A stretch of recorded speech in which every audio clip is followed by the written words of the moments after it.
Welcome back to Second and Short. It is Friday, December 20th, 2024. NFL Week 16 is underway as you guys are listening to this. We got Broncos-Chargers Thursday Night Football. We've got 3 weeks left in the NFL season, including this week, so quite a few playoff spots up for grabs, especially in the NFC. A lot to be talked about there.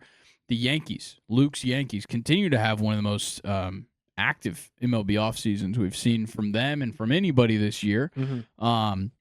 Premier League schedule heating up. We're approaching that holiday season, so we're getting a lot more of those random midweek matches. So a lot of table movement going to happen by the time the Champions League resumes in late January.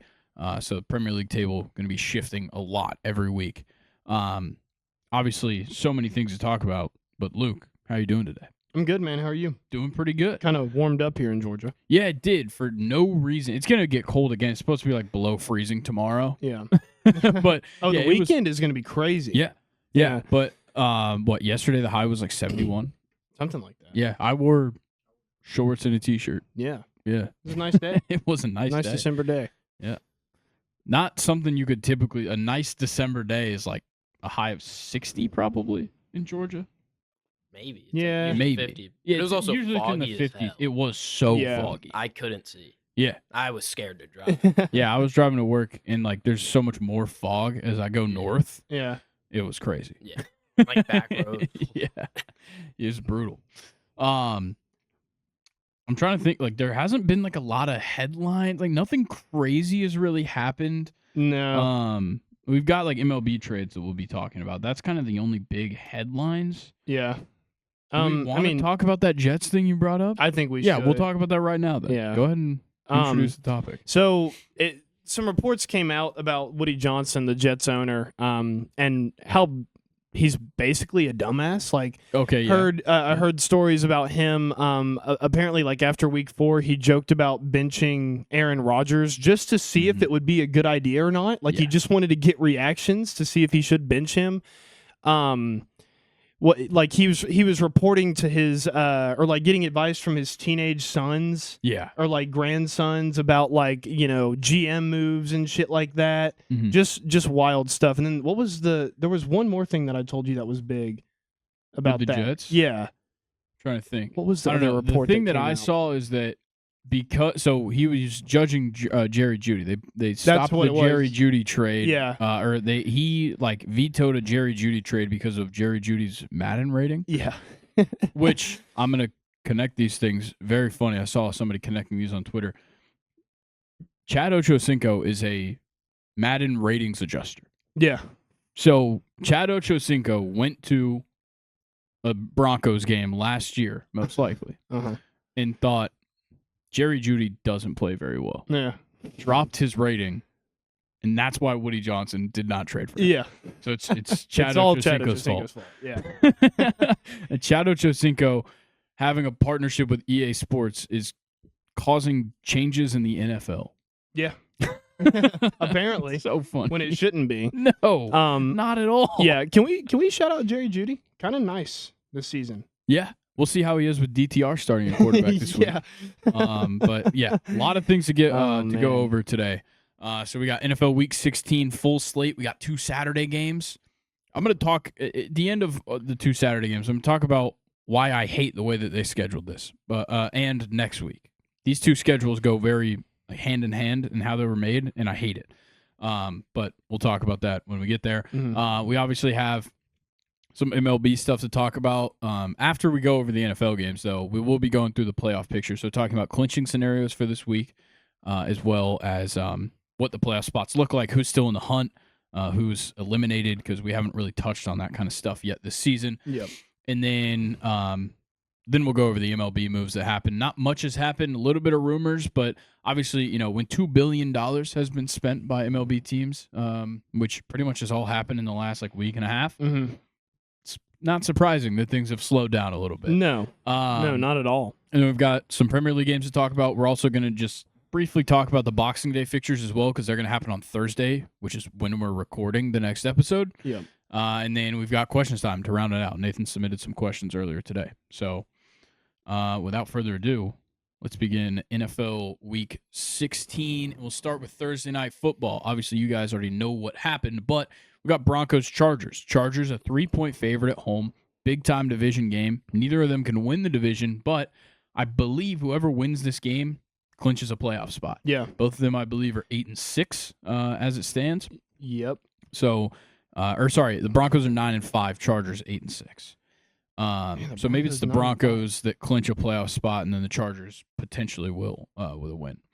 But nonetheless, I think this is a fantastic game. Oh, for sure. This is going to be really good. I mean, there's nothing better than a late December or mid-December division game with playoff implications. Yeah, and I think both of these teams, the way they've played, they're teams I want to see in the playoffs because I think they're both really frisky. Yeah, definitely. Both teams you could see some things happen. Yeah, both teams have made very drastic and interesting improvements on their teams this season. Yes. So, yeah. And it's interesting where those improvements have come from because, like, the Chargers, clearly it's from a coaching and culture standpoint that they've gotten better. They didn't really add any big names.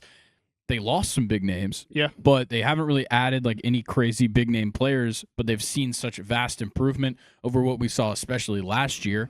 And then on the Broncos side, coaching has stayed the same, but a big change at quarterback and a fantastic draft class has led to a really, really good outcome this season. Yeah. You're exactly right. I do want to touch on the fact that last week, Bo Nix was concerning. Bo Nix in that game last week throwing 3 picks in 2.5 quarters was actually pretty scary. Yeah. But you kind of turn things around. You end up getting a 10 or 14 point victory. So you can't be that mad at it. But I don't know. It was really odd to see him play that bad, especially to start a game because the Broncos have been starting games off really well. Yeah. No, definitely for sure. And going into the game against the Chargers, they're really just going to have to tighten it up because, with the Chargers coaching, they're going to be able to take advantages of all of those mistakes. Yeah, the biggest thing I've seen, though, with the Chargers, especially over the past 2 or 3 weeks, is they're playing, first of all, close games. They've lost 2 straight. They got absolutely walloped by the Buccaneers last week. Yeah. But the week before that, they're, super close to beating the Chiefs, just like everybody else. Super close victory of the Falcons, close game with the Ravens the week before that. They're just playing so injured. Every single player on the field is hurt. Yeah. Ladd McConkey played with an injury. Justin Herbert's been injured for weeks. He's still playing.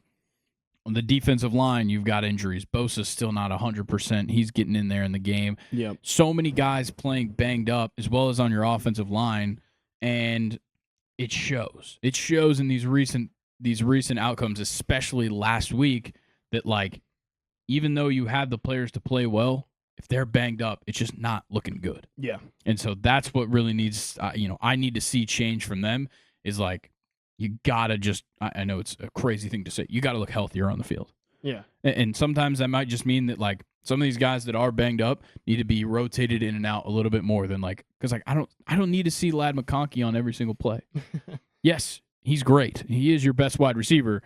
But when he's clearly trying to avoid getting hit in his shoulder, it makes him drop passes. It makes him, not able to do what he is best at. And that throws off the entire game plan if you're still trying to use him like you normally would. Definitely. Let's go score predictions since this game has already happened for those listening at home. 28-21 Broncos. Okay. I'm going to go 28-24 Broncos. I think Okay. Chargers will kick a field goal. Shout out Cameron Dicker. He's still kicking. I never know. Week to week, kickers just disappear out of nowhere. All right, let's talk about the Saturday games. 1:00 on Saturday. You got Texans Chiefs. Chiefs 3.5 point favorites at home. Texans are still weird to me a little bit. Every now and then they look great. And every now and then I'm just like, what the fuck is happening? Yeah. No, exactly. The offensive line still sucks. They started off really bad last week. And they still found a way to look halfway decent by the end of the game, at least in a relatively impressive way.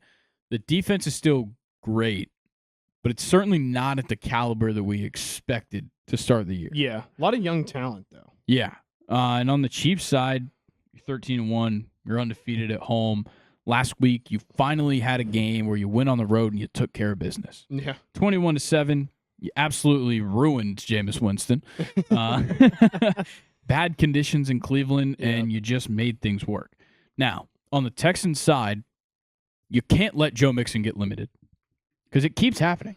Joe Mixon keeps getting shut down in these random weeks where it's like an opponent where you wouldn't really expect it to happen. Yeah. But he gets shut down. And last week, it was clearly an offensive line problem. The way that game started was they tried to throw the ball early. Stroud got sacked 4 times. Didn't work. Then the rest of the game, they're trying to run the ball. It seemed like Mixon was getting touched 2 yards behind the line of scrimmage every single time. Mm-hmm. And it's just not a recipe for success. So this time around, I have to see you establish the run early against the Chiefs if you have any hope of staying close in this game, or the Chiefs will just do what they do with everybody, and they'll just kind of like score here, score there, and it keeps adding up, and then they'll get a win. Yeah. I'm sorry to cut you off. I believe the Chiefs are like the only team that hasn't put up over they're one of 4 teams that haven't put up over 24 points in no, it must be 30. Yeah, they haven't put up over 30. They've gotten to 30 a couple times, but they're like one of 4 teams, which I think includes the Raiders, Giants, and somebody else down there at the bottom. Some other really good football teams. Good is an overstatement. They haven't reached 30. They haven't reached 30. Yeah. That's bad. Bad. Really bad. When you have the potentially greatest quarterback and greatest tight end of all time. Travis Kelce's washed. I agree. Travis Kelce is washed. Yeah. Shout out Noah Gray. Scoring touchdowns all the time. The Chiefs still confuse the shit out of me. I still don't want to pick their way. But at the same time, I kind of do because the Texans haven't been great on the road. They're 4-3. Mm-hmm. And I constantly see too many times where this offensive line is like concerningly bad. Yeah. And with George Karlaftis coming off of a 2-sack game and Chris Jones is just always a threat, I feel like it's going to be no different. Yeah, exactly. And to go back and talk about what you touched on earlier, I think if Joe Mixon doesn't get established, the Texans have proven all year long that they, they have a talented quarterback, they have talented wide receivers, but they cannot throw their way back into games. No, at all this season. Mm-mm. So if Joe Mixon doesn't get established, which I don't think he will in this game, I'm probably going to have to unfortunately go with the Chiefs again and pick them 2 weeks in a row. Yeah, and I am as well. I'm going to go Chiefs 24, Texans 17. I'm going to go Chiefs 24, Texans 13. Okay. Yeah.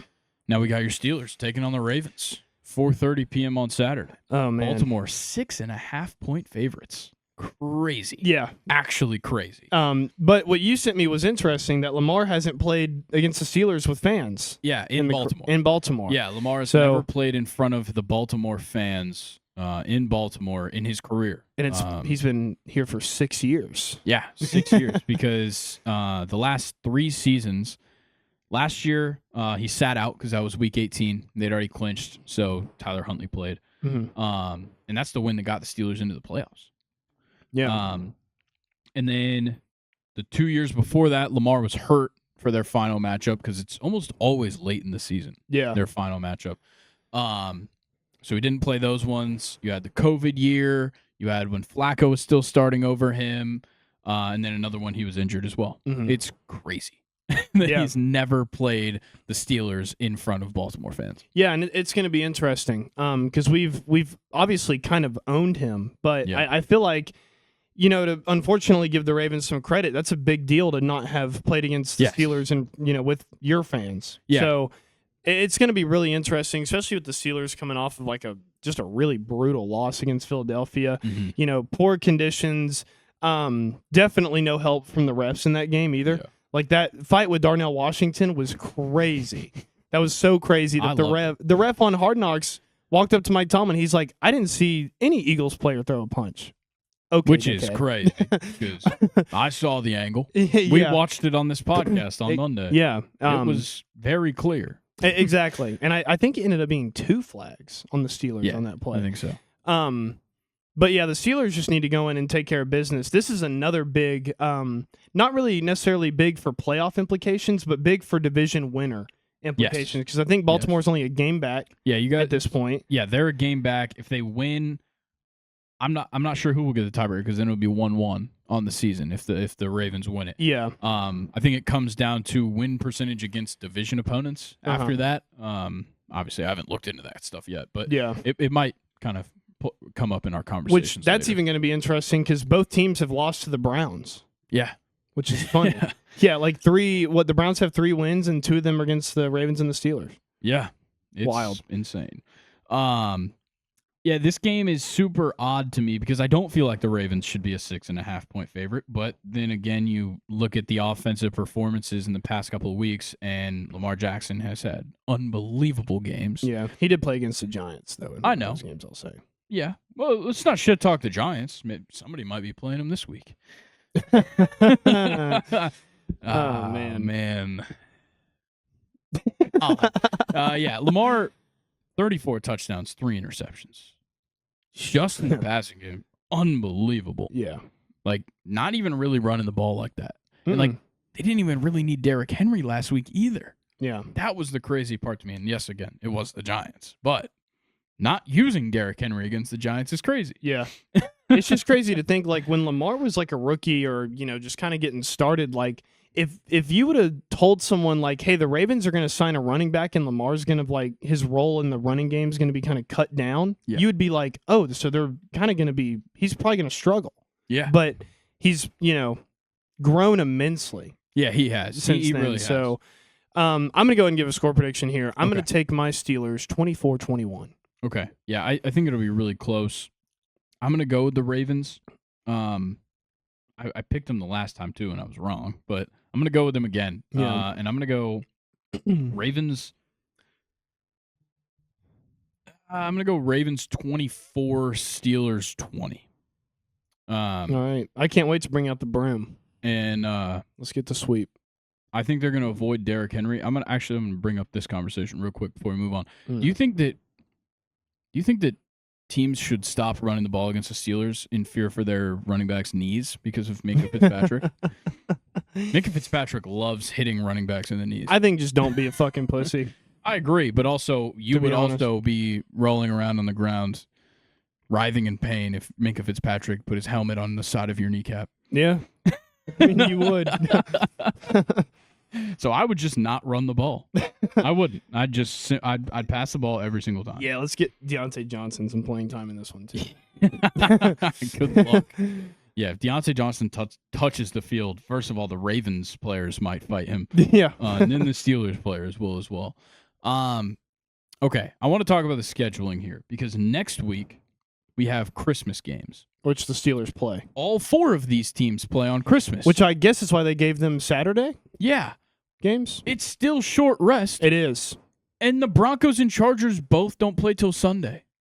And they're playing on Thursday. Very bizarre. Why are we making 4 teams play short rest instead of making just 2 teams play short rest and 2 teams play normal or almost normal rest? Yeah. That would make way more sense. I have no idea. Like, it's very weird that, like, I just don't get it. I don't know. I don't even know what I'm trying to say. No, It's very it strange. sucks. It sucks. Yeah. I believe the Steelers are playing the Chiefs, right? Mm-hmm. Yeah, and the Texans play the Ravens on Christmas. But, like, Very bizarre. why would they do it like that? I don't get that. Yeah. Nonetheless, we'll move on to Sunday, December 22nd. The day that Michael Penix Jr. will make his debut for the Atlanta Falcons. Are you excited about this? Anything is better than 18 touchdowns, 16 picks, and 5 fumbles. That is true. From Kirk Cousins. Yeah. The Giants are playing the Falcons. The Falcons are 9-point favorites, which I absolutely hate to see. Absolutely hate that. I wish we were like 3.5-point favorites. Bijan broke 1,000 yards, which I love. Super happy. Shout out blowjob. Yep. Yeah. I don't know if I'm excited for this game. Because I'm going to have to either face the harsh reality of like $62 million in dead cap, Mm-hmm. or I'm going to have to face the harsh reality of we drafted a shit quarterback and signed a shit quarterback. For a lot of money. Yeah. Yeah, it kind of is really a big game. It For is the a Falcons. huge game for the future of this franchise. And you're kind of in a weird spot because the Falcons still have a very awesome chance to make the playoffs. They're not that far. They're only a game back from the Buccaneers. Yeah, we have to win out Yeah, against the Giants, the Panthers, and the Giants, Commanders, Panthers. which is doable. Yeah, the Buccaneers have to win out against the Cowboys, Panthers Saints, I think, is their 3. Yeah, you can check that if you don't mind. If the Bucks lose one game and we win out, we win the division. Yeah. If we win out, we'd be at 10-7. There's a good chance we still make the playoffs. But once again, we'll talk about playoff picture later. I want to talk just about this game. I think. Okay, what do you got? Cowboys, Panthers, Saints. Cowboys, Panthers, Saints. Okay, so I was right. The Falcons just run the ball. Just run the damn ball, please. And like, just I don't think AJ Terrell will get any fits from anybody in this game. Maybe Malik Neighbors will run his shit a couple times, but like, as long as you double team Malik Neighbors, you're gonna win. Yeah. Like, Tommy DeVito is still the quarterback, at least to my knowledge. Might be Drew Lock, which isn't all that much of an improvement from what I've seen. No. Yeah, look, the Falcons, they're going to win this game. But I'm way more interested in how Michael Penix plays. Yeah. I keep wanting to call him Michael Porter Jr. because everybody keeps saying MPJ, and so I just think immediately of Michael Porter Jr. If he's MPJ, he's not going to pass. That's true. He's going to hand the ball off. MPJ does not pass. That works for me. Or he's going to shoot from too far. That's the other. Chuck it. Yeah. Shout out Michael Porter Jr. Shout out ball hogs. Hey, led the league in threes for like a week. Yeah. Shout out Michael Porter Jr. Michael Penix Jr., different player, different sport. That is true. One has one ACL intact. I think the other Michael Porter tore his ACL in college. That's why he got drafted low. That's so besides the point. Falcons 28, Giants 10. Falcons 20, Giants 17. Oh, fuck. You're so right. Yeah. Probably. Yeah. Giants. Oh, nope. I just did that one. Lions, 6.5-point favorites on the road versus the Bears. Okay. You're telling me the Falcons are a bigger favorite with a brand new quarterback than the Lions are against the Bears. I don't get it. After how the Bears played last week, too? Yeah.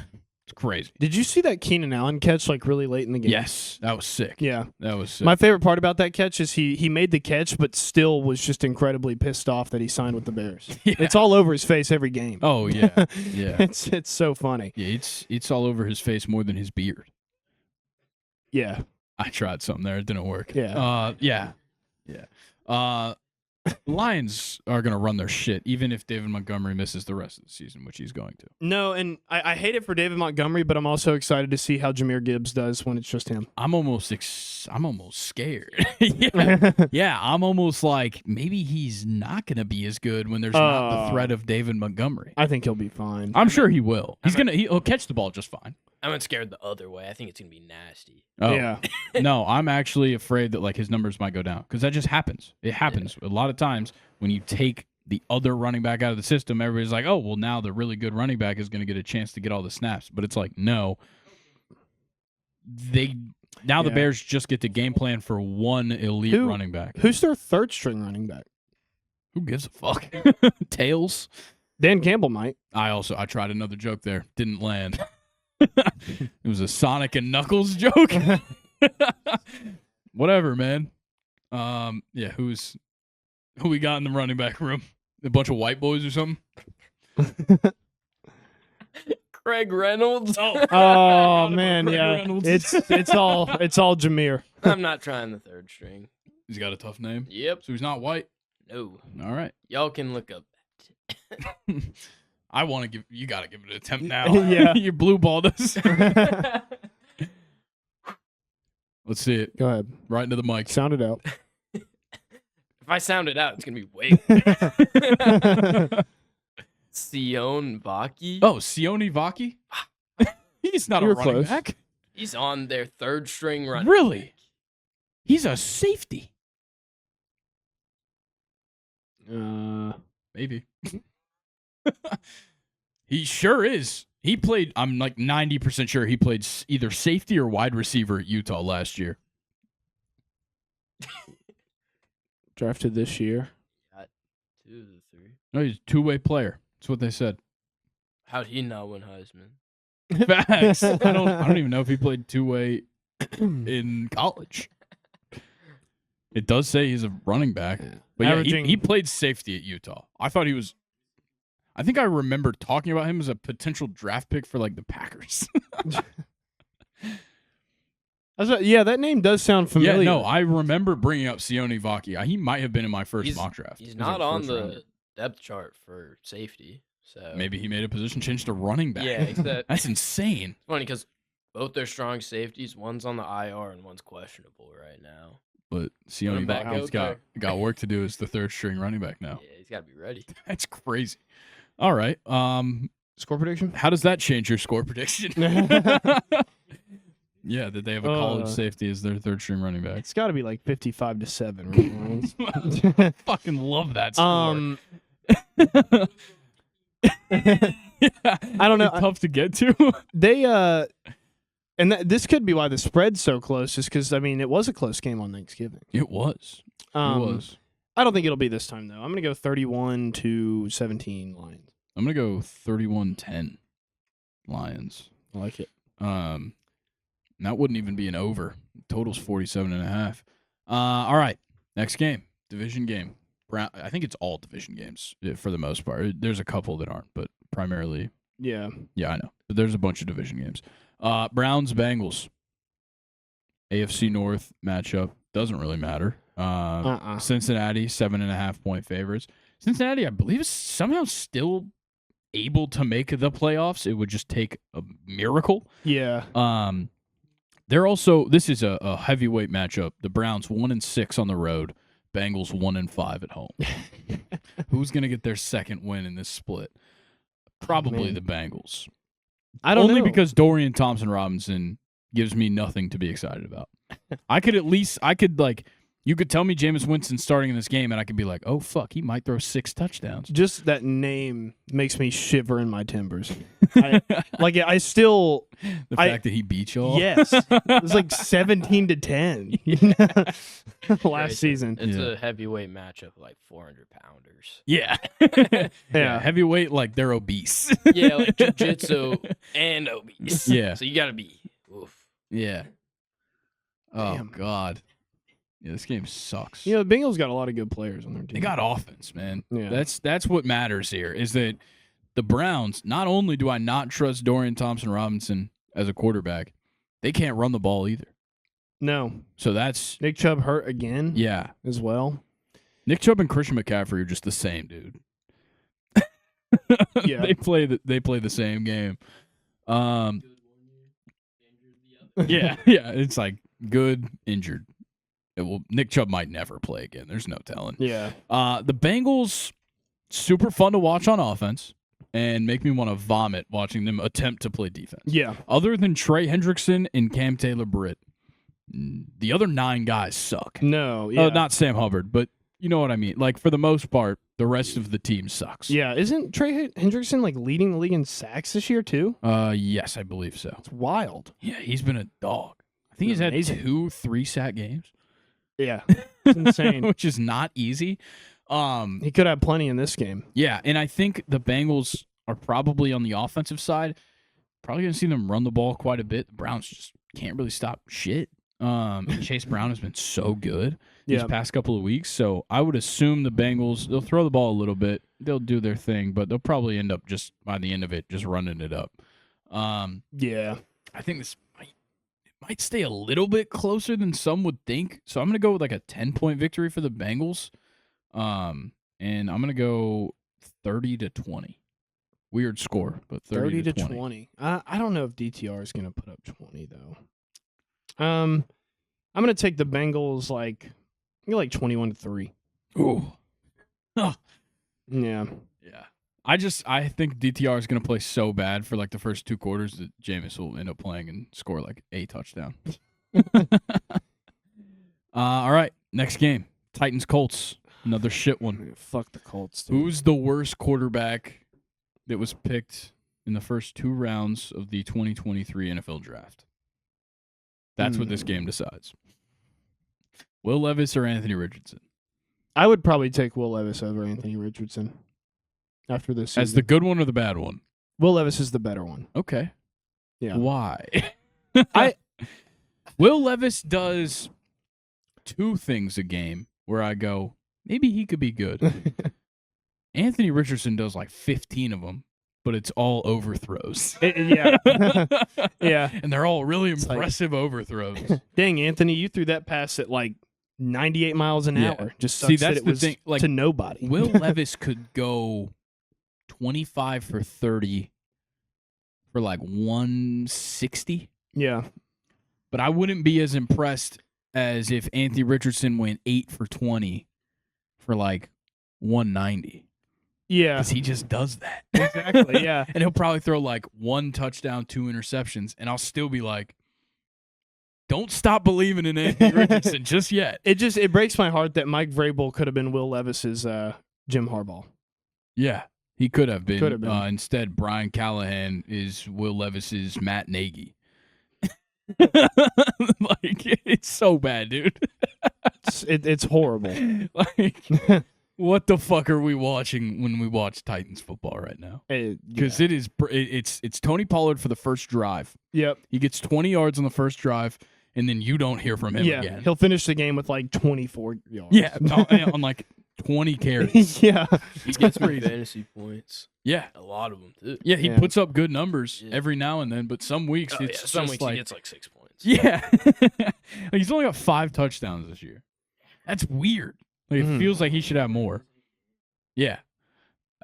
I don't know his deal. And then for the Colts, like, the good thing about when Anthony Richardson does play like shit is you could just stop letting him throw the ball and just give it to Jonathan Taylor. Yeah. And it works out, typically. Yeah, or let Anthony Richardson run the ball until his head falls off, Yeah. which is inevitable every season. I think I'm kind of feeling like a vibe pick Yeah. right here. I think I'm going to go 17-13 Titans. Okay. It pains me to say this. For some reason, I like the Titans a lot in this game. Colts 14, Titans 12. Nick Folk is getting no work this week. What? Nice. Nick Folk in 2 leagues is strong. All right, Rams, Jets. Before you start, the tickets for this game are $16. Oh, man. You couldn't pay me to spend my Sunday in the Meadowlands. For the game that we're about to talk about? I would love to go to We could this go game. see Matt Stafford and Aaron Rodgers for $16? Yeah, Okay, but it's caveat. not 2014. Caveat, it's in New Jersey. Oh. It's going to be Hey. 27 degrees, and I'm going to have to stand in like a wet parking lot. Sticky wet. Fuck With a that, bunch dude. of sad-ass fans. Yeah, dude, and like 8 rich guys that are Rams fans. Yeah. That just flew over. Yeah, no, this sucks dick. Cardinals Panthers is And More. It costs more. $19. Yeah, costs more to get into the Panthers game. And I think we learned last week when the Rams played the 49ers that this Rams offense is not Bipolar? waterproof. Yeah. And with it being 27 degrees, I'm already kind of leaning towards the Jets for some reason. I know the Rams still won, Yeah. but I don't know. I just feel like I can't forget the fact that the Rams put up 44 a couple weeks ago. That just doesn't seem right. and then put up 12. Yeah. Like, what in the fuck? Yeah. And was that Rams game in L.A. or Buffalo? Buffalo. Was it? In LA. It was in L.A. Oh. Okay, good. Because that if the Rams would have won that game in Buffalo, I would have picked them to win 44-10 this week. If you look at the Rams schedule, you'd think the Niners are better than the Bills. Yeah, that's a good point. You really think, because they put up the final versus San Fran was 12-6. Yeah, exactly. Wow. The Bills 44-42. Yeah, it looks insane. And don't even bring up the Jets scores. Let's not talk about those Not at all. because they're weird. Yeah, 32-26 in overtime, or not overtime, but was it overtime? Holy shit. Forgot about that against the Dolphins. And then you also had last week against the Jags, which was like worse 32-25 just in regulation. Yeah. Yeah, that, oh, God. Yeah, the Rams are going to win this game. I'm not going to fuck around. The Rams are 3-point favorites. They're going to cover the spread. Matthew Stafford's good enough. Aaron Rodgers sometimes he looks geriatric, and then like for like 2 quarters he could look like an MVP candidate. I'm gonna go Rams 21, Jets 15. Ugly ass score. I'm gonna go. Jets 16, Rams 10. Okay. Yeah. A-Rod's going off, bro. His show just came out. On Aaron Netflix. Rodgers? Yeah. He's got a show? Yeah. I didn't know Enigma. this.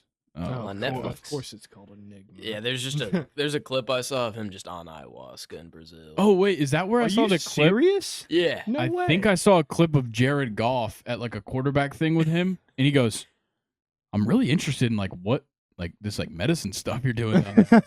And I'm like, dude, if Jared Goff goes on an ayahuasca journey, I'm taking the Lions to win the Super Bowl. Dude, they'd be nasty. I like how Yeah. he called it medicine. Yeah, As well. Yeah, he was like that Medicinals. medicine It's stuff. a funny synonym for hard drugs. Yeah, yeah, They're not hard, but yeah. They're just they're actually really spiritual. easy. Spiritual ass drugs. Find the elves Yeah. in the DMT. All right. Next game, Eagles Commanders. Big Dang, one. Yeah.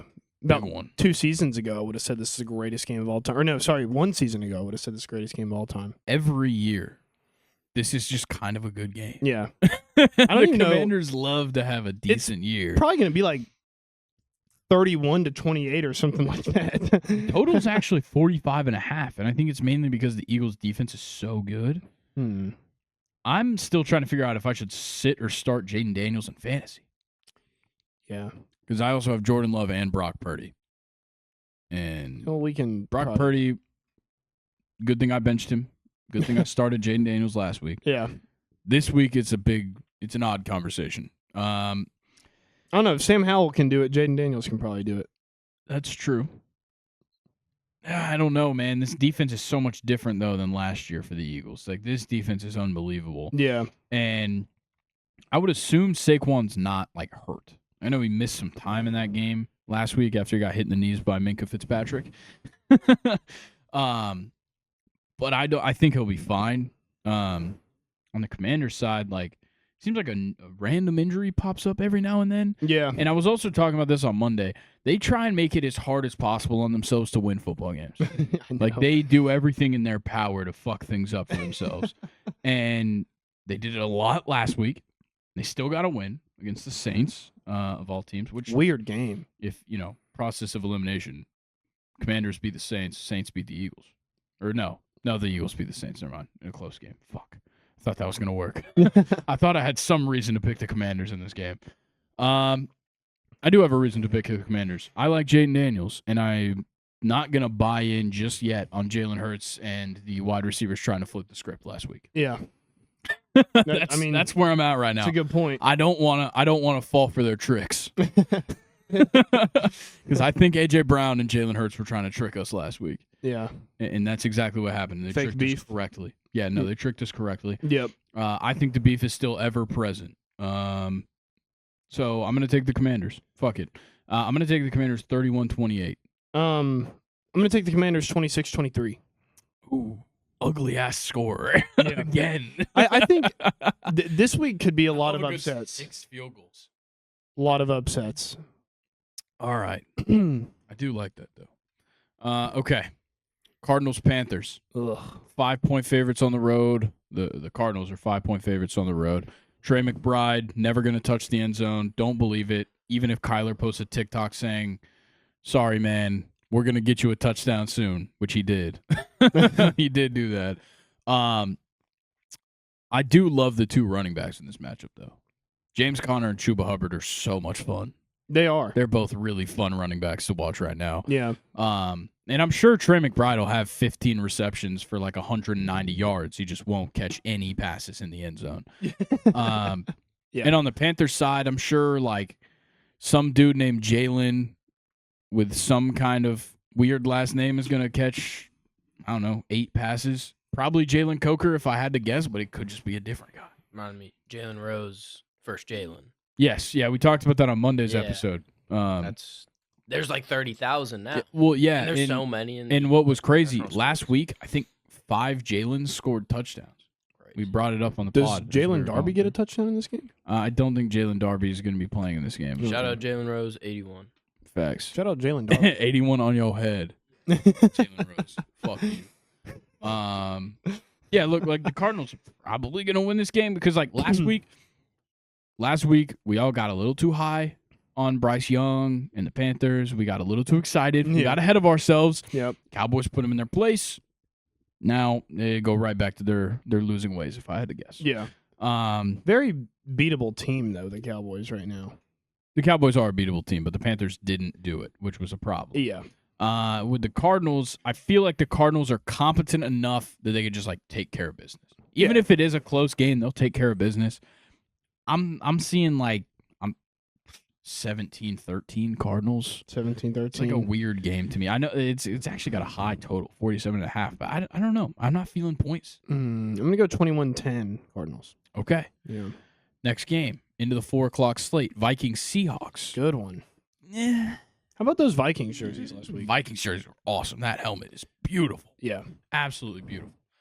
My dad made the point, like, you know how they had just the horn was like an outline of purple and it was white? It was a white horn? Looks like a Colts helmet from the front. That's Yeah. what I thought. He, Except it's purple. my I dad do made the know point when we were watching the game. He's like, they should have made the horn like a metallic purple, like a shiny purple on the white helmet instead it of not? just being. No, it was just the purple outline and the horn was white.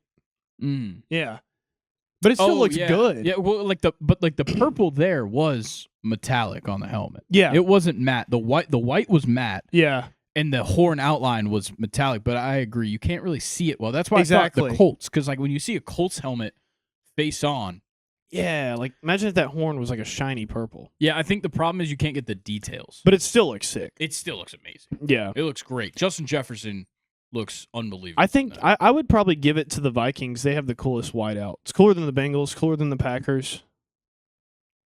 Bengals is close. Oh my god. here Bengals we is go. close because of the Joe helmet. Burrow. No. I'm just kidding. Jamar Chase. That's yeah. Bengals has more going on.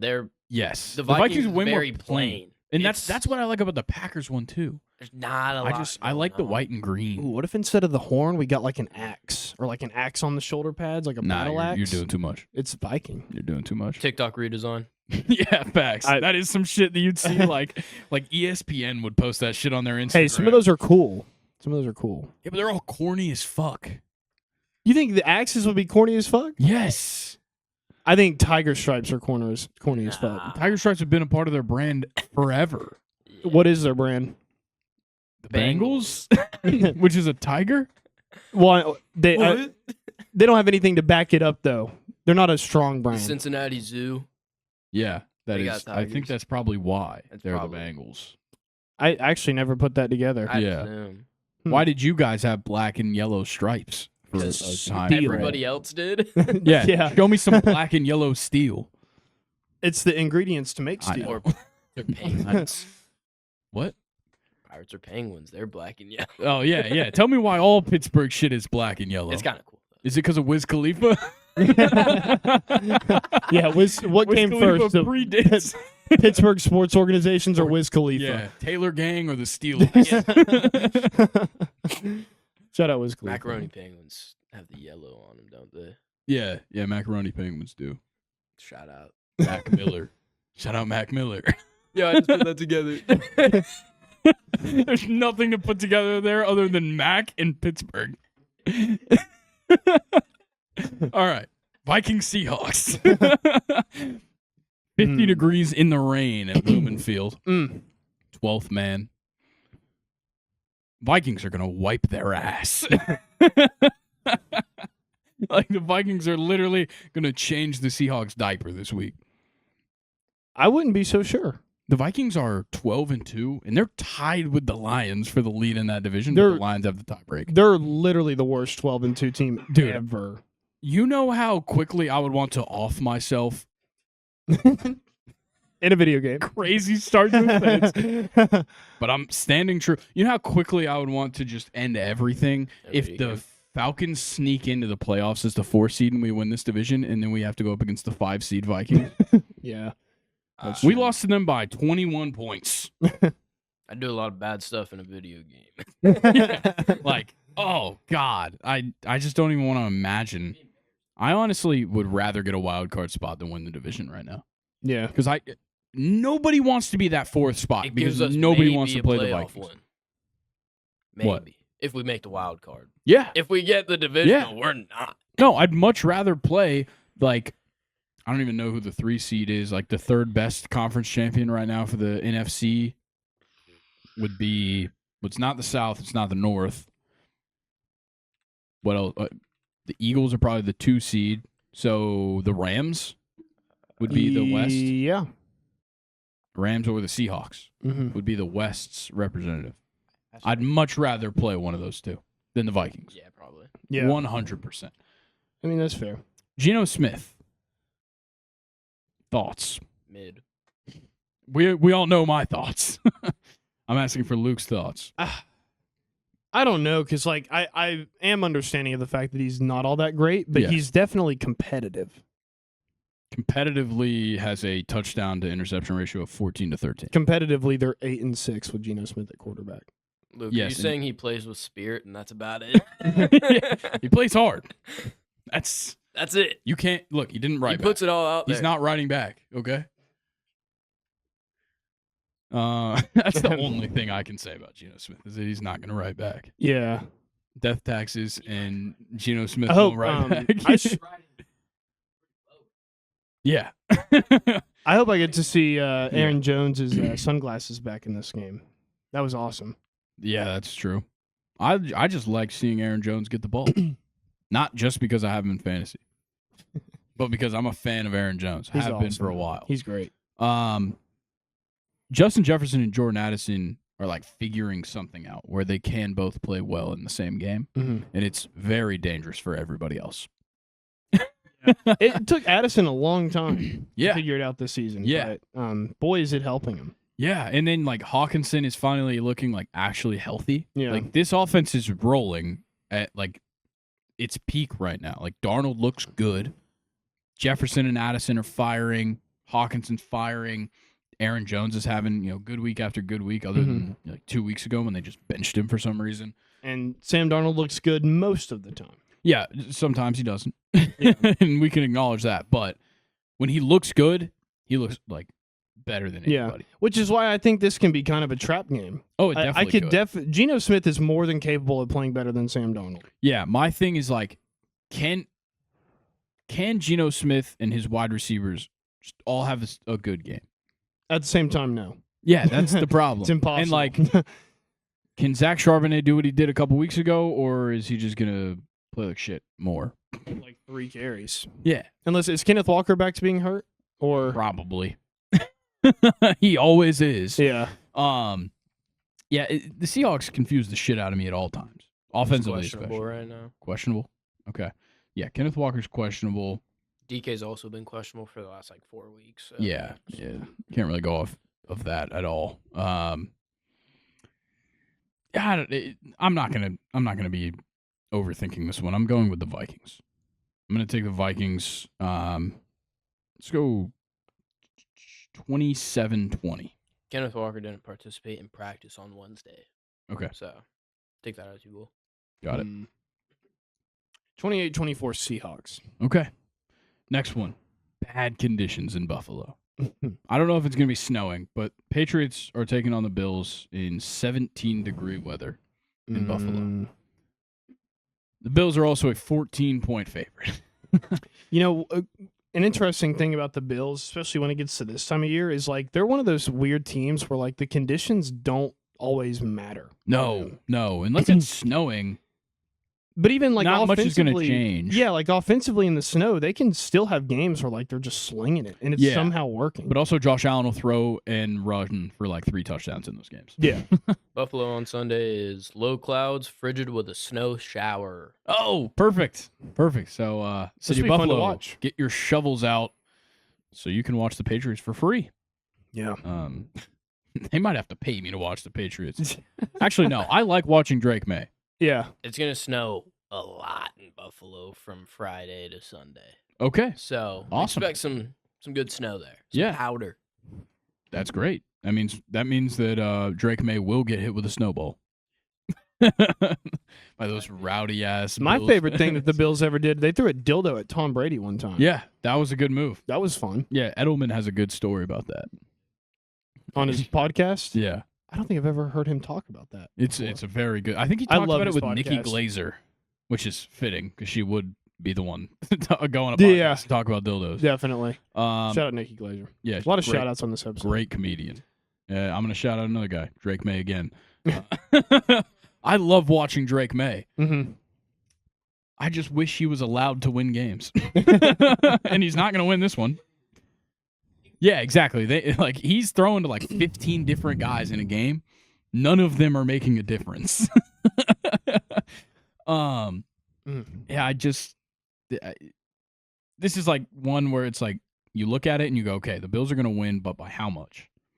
That's what I'm trying to process in my brain right now. I'm gonna go Buffalo 31-6. Oh, love it. Yeah. I'm going to go Buffalo 28-0. Ooh. Yeah. Because look, Have we had a shutout? I'm sure This that year? there has been shutouts. I think there was one week 1. I think somebody got shut out. Go ahead. The Patriots have 14 different people with targets this year. Yeah, Wow. it doesn't seem right. Nah, you got a NBA roster of targets. Shout out Jaheim Bell. Well, yeah, twice. Shout out Jaheim Bell twice. Yeah, 28-0 feels right. Look, Ramondre Stevenson sucks when it's perfect conditions. Yeah. Who is going to tell me that Ramondre Stevenson's going to run the ball well when there's snow on the ground? Ramondre Stevenson is very different from a good running back. He's extremely different from them. Bad. Good, bad, and good conditions. Good and bad. Maybe. Who knows? Maybe. I just have a feeling Probably he's not. not. Yeah. No, I'm not feeling a Le'Veon Bell, I think this is gonna be a Buffalo Ray game. Davis game. Ray Davis is about to go crazy. Yeah, Bills 28-0. All right. Jaguars Raiders. A competition 2-3. between who sucks more. Who can target one player more? Brock Bowers or Evan Ingram? It's Or definitely gonna be sometimes Brock Parker Bowers. Washington. Every now and then. Yeah, no, Brock Bowers, 40 targets over under. Is Desmond Ridder still going to be the quarterback? Is Aiden O'Connell still hurt? He had pads on last week, I think. He just didn't play because he's not in good enough shape to somehow be better than Desmond Ridder. Fuck, that is a lot of losses in a row. Oh, man. How many of those are close games for the He's not Raiders? on the injury report, so Okay. he might be. Could be. Like a shit ton. Close one. What are we saying? Close, like one score? Yeah, Rams, Chiefs, Falcons. Beat the Ravens though, which still dumbfounds me. Yeah, that Monday night game had me just like seething. And that's why Kurt got benched. Yeah, these two teams blow. Yeah, I hate both of these. I think the Raiders probably got it though. I like Mac Jones. I'll say that. That's my preview of this game. I like Mac Jones. He's cool. He sucks. I Yeah. can say that too, but he's cool. Brock Bowers probably going to get over 1,000 receiving yards on Sunday. He's at 968, so I'd hope he does. Also, if he gets 10 receptions, he'll be at 100 on the season, which is crazy.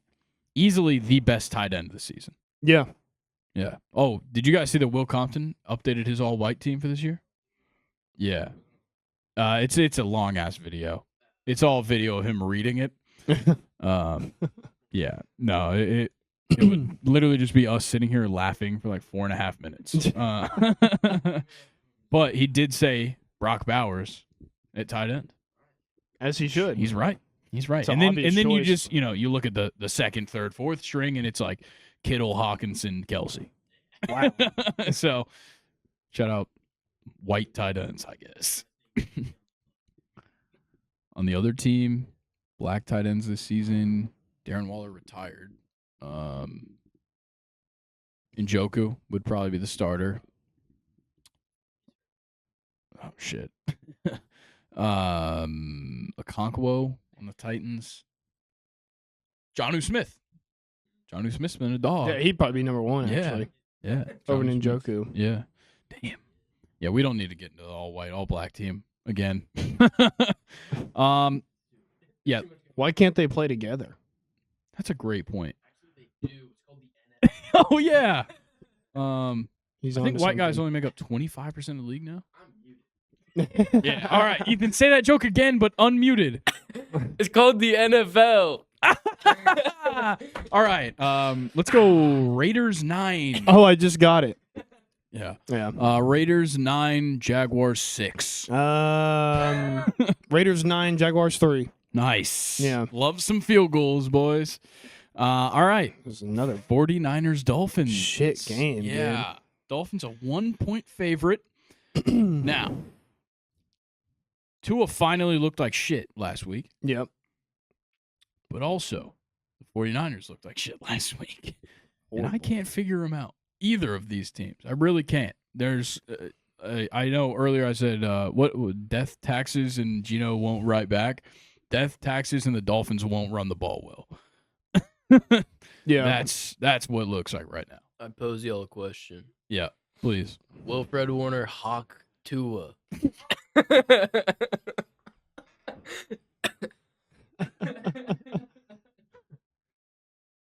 Probably.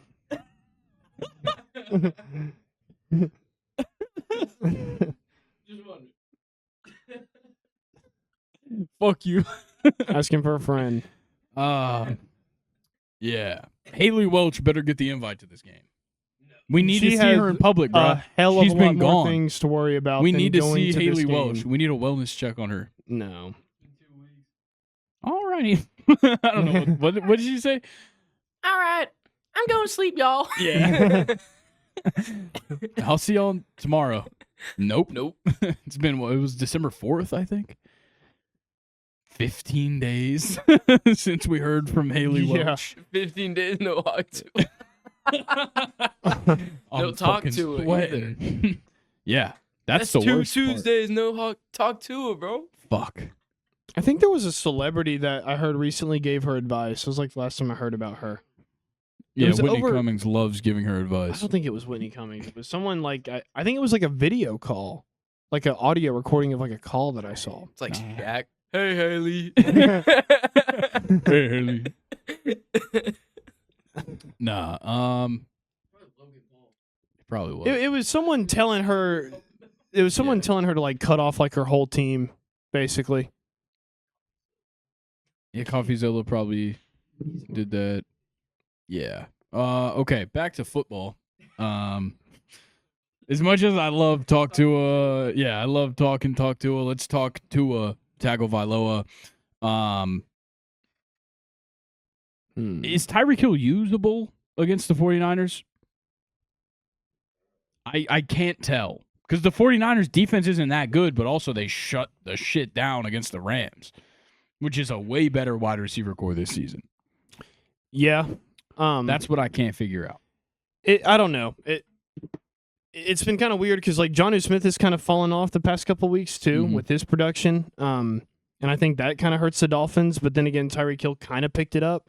I would say he's probably usable in this Okay, game. because last week Tyreek sucked. Jonnu was much better. I can't figure him out. I feel like this would be a Jonnu Smith game if I had to guess out of the bunch. But on the 49ers side, what is there to look forward to on offense? Garendo's questionable, might not play this week. Yeah. Who the fuck? We need running back depth chart, 49ers. Who's left? We might get to see like Frank Gore. Yeah. Frank Gore Jr. Nah, Junior's on Buffalo, Yeah, something like that. I think. Jets. All I know is that Frank Gore Jr. does suck. Yes. He was good at Southern Miss sometimes. Oh, maybe it was Mark Cuban. Oh, yeah, you're right. It was Mark Cuban. Yeah. Yeah, we got Patrick Oh, they got Taylor. Izzy? Oh, yeah, they did pick up Izzy Abanaconda. Let's see Izzy. You know, things have gone south when you have a Pitt player playing. That's how you know things have gone bad. Yeah. Just production this year, guys. Oh, he's killing it. Because Larry He hasn't Fitzgerald fumbled. didn't go to Pittsburgh. Well, yeah, Larry's out of the league. I'm talking about current Pitt players like Ben DiNucci, Kenny Pickett, Quentin Johnson wasn't there. No, Jordan Addison. Jordan Addison played at Pitt and then went to USC. Where are these stats? Those are his career I was stats. gonna say. Yeah, shout out Izzy Banaconda though. Yeah, I'm gonna go with the Dolphins. Maybe because Devon Achane will probably have like 8 receptions for like 90 yards and 2 touchdowns. I bet Jerick 2 McKinnon's a 6-yard free touchdowns. agent still. Who? Jerick McKinnon. Probably. I feel like there's probably a lot of guys the 49ers could have picked up. Yeah. I guess I'm gonna go Dolphins. Dolphins 20, 49ers 17. I don't even know what I think about this game. Dolphins 23, 49ers 20. Okay. Sunday Night Football, Buccaneers, Cowboys. Yeah. What? Why do we have flex schedule? And why are we not using it? They're saving it up for Christmas, Yeah, they did save it for Christmas. which is annoying. Also, they flexed the next week Falcons Commanders flex us to Sunday Night Football for Michael Penix. Michael Penis on Sunday night. I was Yeah. wondering why'd they do Saturday games this week when there's Because College it's the football it's the playoff. first week they're allowed to, and they would love to go head to head with the college football playoff because they're and gonna get swamp. stomped. Yeah, no, like they're gonna stomp the college football playoff because the 1 o'clock game or Yeah. the noon game I think for the college football the playoff is noon and- SMU Penn State, Yeah, the noon and 4, and the 4 o'clock game is Clemson Texas. and they're both on TNT and Max. Yeah. I'm Damn. gonna convince Dad to get a Max subscription so I can watch. Fubo don't have Yeah. TNT. And then the final game won't be impeded because it doesn't start till 8, and it's the best game of the week, which is Tennessee, Ohio State. So the NFL knew what they were doing. They're gonna fuck college football repeatedly in the mouth all Saturday. Go back to like episode 2 and 1, skull fucking. Yes, shout out skull fucking. Yes. We haven't said skull fucking on here in a while. That was Reminds like me the of first couple Phase episodes. Jebs. Yeah, big. Yo, Well, bro. see, I say because Big Cat when he Yeah. skull fucks airlines on Twitter. Yeah. What was Brock's name? Brock would say, "Don't want to sound like a broken record." Yep. That's what it Um, was. Broken record and skull fucking. Yeah. I went through a That's big like nonetheless phase. I still do it every now and then, Yeah, but that was like first 5 episodes. yeah, broken record. And he did. That was the funny part. That was the funny part about it is that he kept saying, yeah, he was a broken record about not wanting to sound like a broken record. It was very funny. Yeah, Buccaneers, Cowboys. The Buccaneers should kick their ass, but also like Baker Mayfield is just going to have like the craziest stat line you've ever seen. Yeah, and the Cowboys have been able to not look all that bad. No. with Cooper Rush. Yeah, as And long as Rico Dowdle does what he's done the last 4 weeks, which is run for like over 120 yards, they're gonna look cool. Yeah. Like they're gonna look good on the field. the Cowboys are just beat up all over the place too, though. Yeah, yeah. But I think this one could stay relatively close. I agree. And like the Buccaneers are a 4-point favorite, but it's a high total, 48.5. I think is surprisingly one of, if not the highest total. Yeah, it's the highest total of the week at 48.5. So For this game? yeah, Wow. and I think that's because the Cowboys defense is extremely injured. And the Buccaneers defense just hasn't been stellar. They did a good job last week against the Chargers. Is Bucky Irving hurt? Okay, I know that he got injured He's last questionable. week. Okay. Oh, Bucky. Irving. Yeah, love Bucky Irving, the GOAT, maybe. Maybe. Dude, CeeDee Lamb has almost double the receptions as Mike Evans, but only has like 300 more yards. That's kind of crazy. Wow. Yeah, CD has 94 receptions, 1,089 yards. Damn. Let's go with. I'm gonna go Buccaneers. Fuck. Buccaneers 27, Cowboys 21. Actually, no. I feel like they're gonna kick field goals. I'm gonna go Cowboys 20. Okay. Buccaneers 27, Cowboys 20. Buccaneers 31, Cowboys 23. Okay. I think Baker Mayfield's going to have like 300 yards, 3 touchdowns, 2 picks. That's just his average stat line right now. All right, Monday Night Football, final game of the week, Saints-Packers. Also sucks. Is Derek Carr back? No, I don't think so.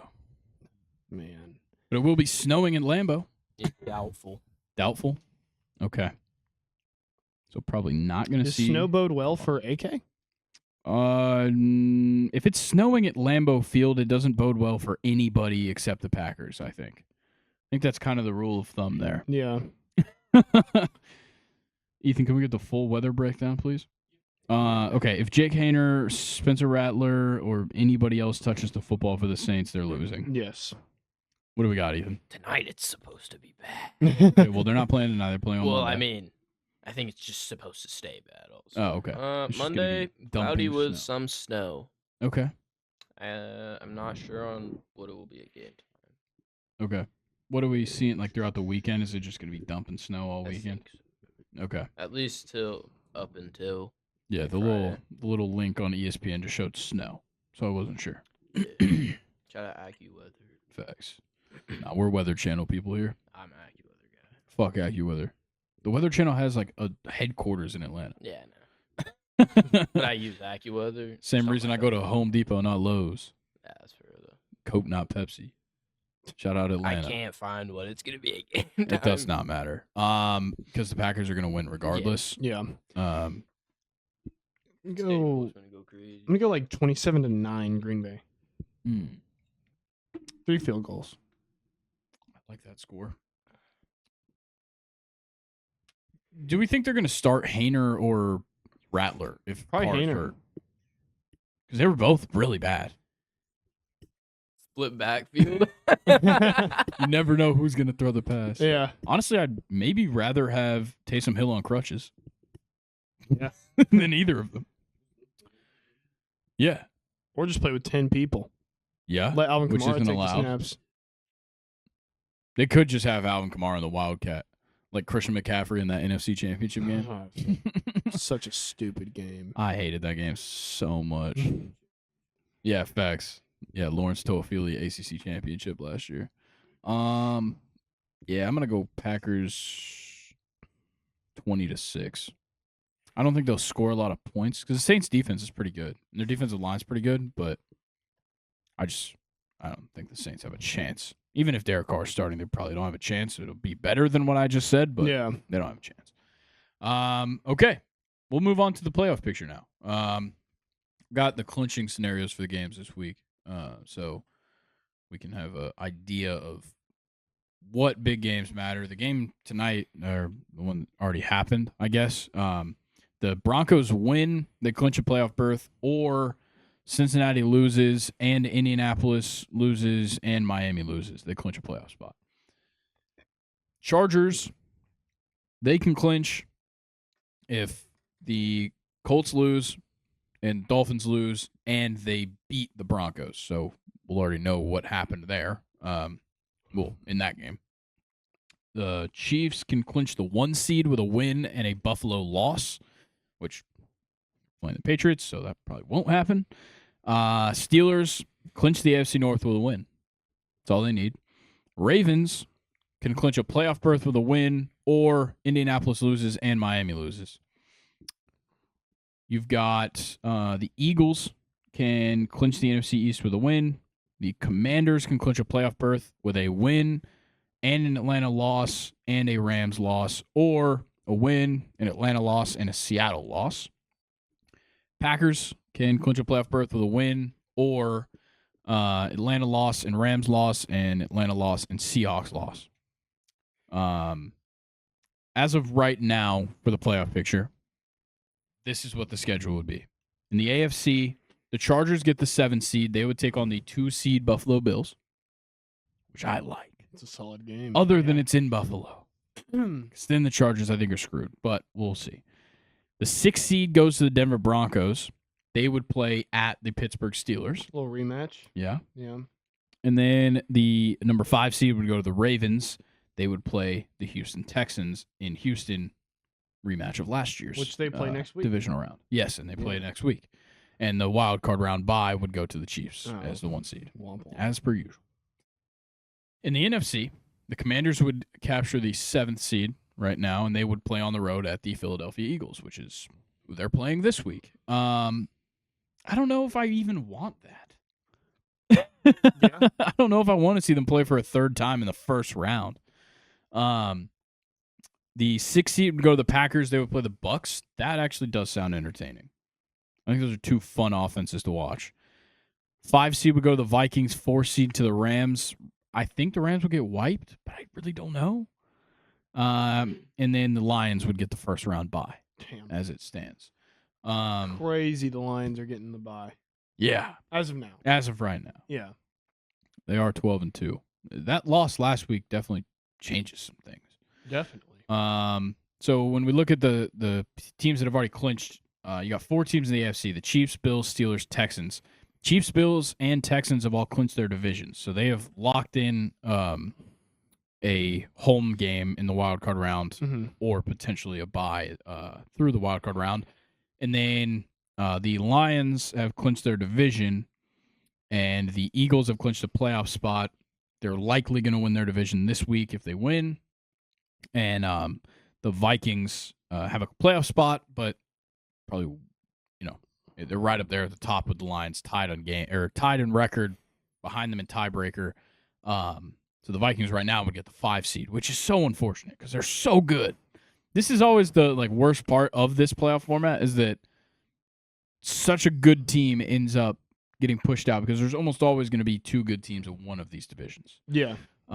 Which is kind of what's happening right now in the AFC North, where the Steelers and the Ravens would get the 5 seed right now at 9-5. But then again, 9-5, you're same record as the Broncos right behind them at the 6 seed and Chargers at the 7 seed. But in the AFC, there's only 3 extra teams still in the hunt. That's the thing. So it's more about seeding right now in the AFC.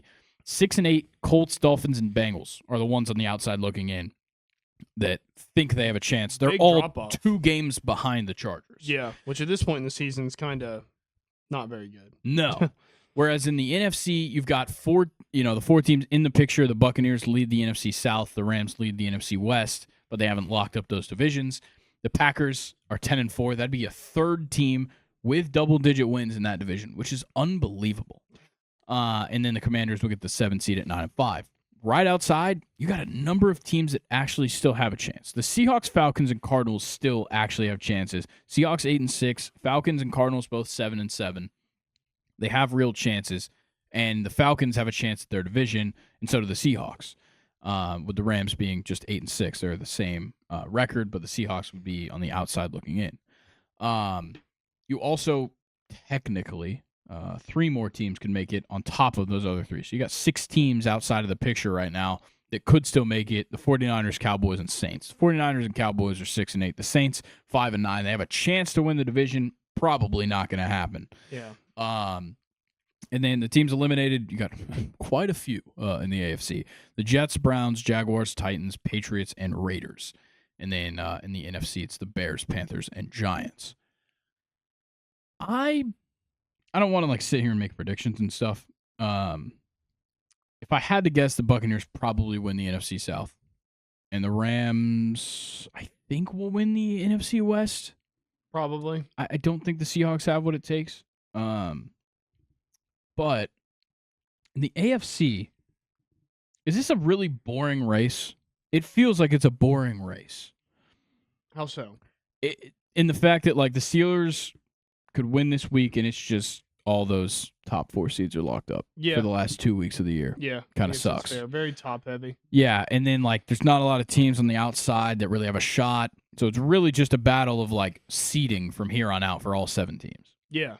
Which kind of makes things a little bit boring, but things can also shift a lot because you have a lot of teams with similar records. Yeah. I think what is interesting, though, is the 6 and 7, the Broncos and the Chargers. Yes. And especially them playing tonight as well. Is a big deal. Interesting. Yeah. Yeah, and the Broncos would clinch a playoff spot with a win tonight. So it's a big deal. On the NFC side, I think what's fun is that we have the Lions, Eagles, and Vikings are all 12-2. So, if the Vikings take over the top spot from the Lions, let's say, a Lions loss, Vikings win, then I believe that would mean that the Eagles probably end up getting the first round bye as the 1 seed. But if the Eagles lose, the Vikings could go from 5 seed to 1 seed in a week. Yeah. In one game, the Vikings could go from the 5 seed to the 1 seed, which I think is super fun.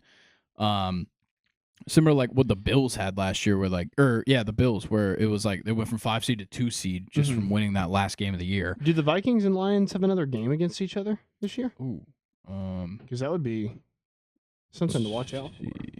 I don't think so. They do. They play the final week of the year. That could be huge. That could set up. The Vikings have a tough route. Seahawks, for the rest, Packers, Lions. Yeah, Seahawks, Packers, Lions is brutal. See the Lions last 3, Bears, 49ers, Vikings. So a little bit easier route, all things considered. So yeah, that's going to be a fun race in the NFC North. And also, like, the Packers are very good. They're not going to win that division, but at 10-4, like, that's an unbelievable division. Yeah, where like you could see the Packers could get the 6th seed with 13 wins.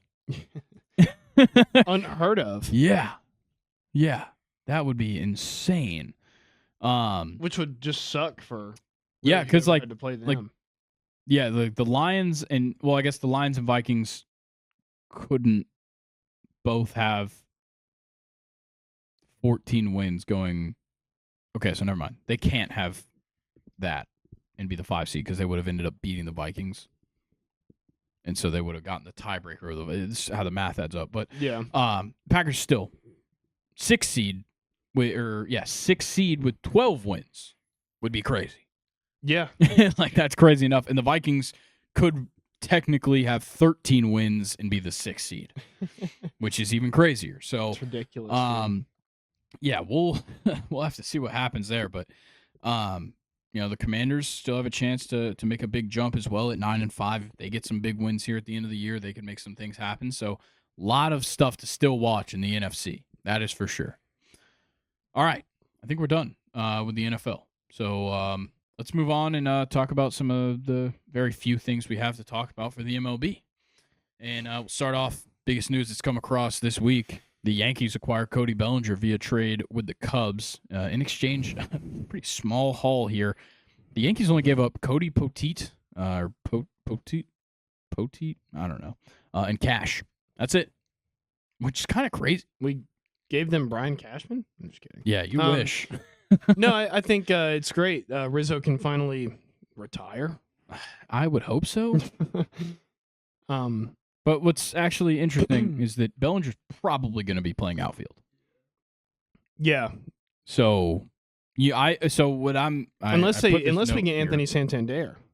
Yes, that is true. Because then it could be Judge, Dominguez, Santander in the outfield. Yeah. Belli can play first base, which would make sense.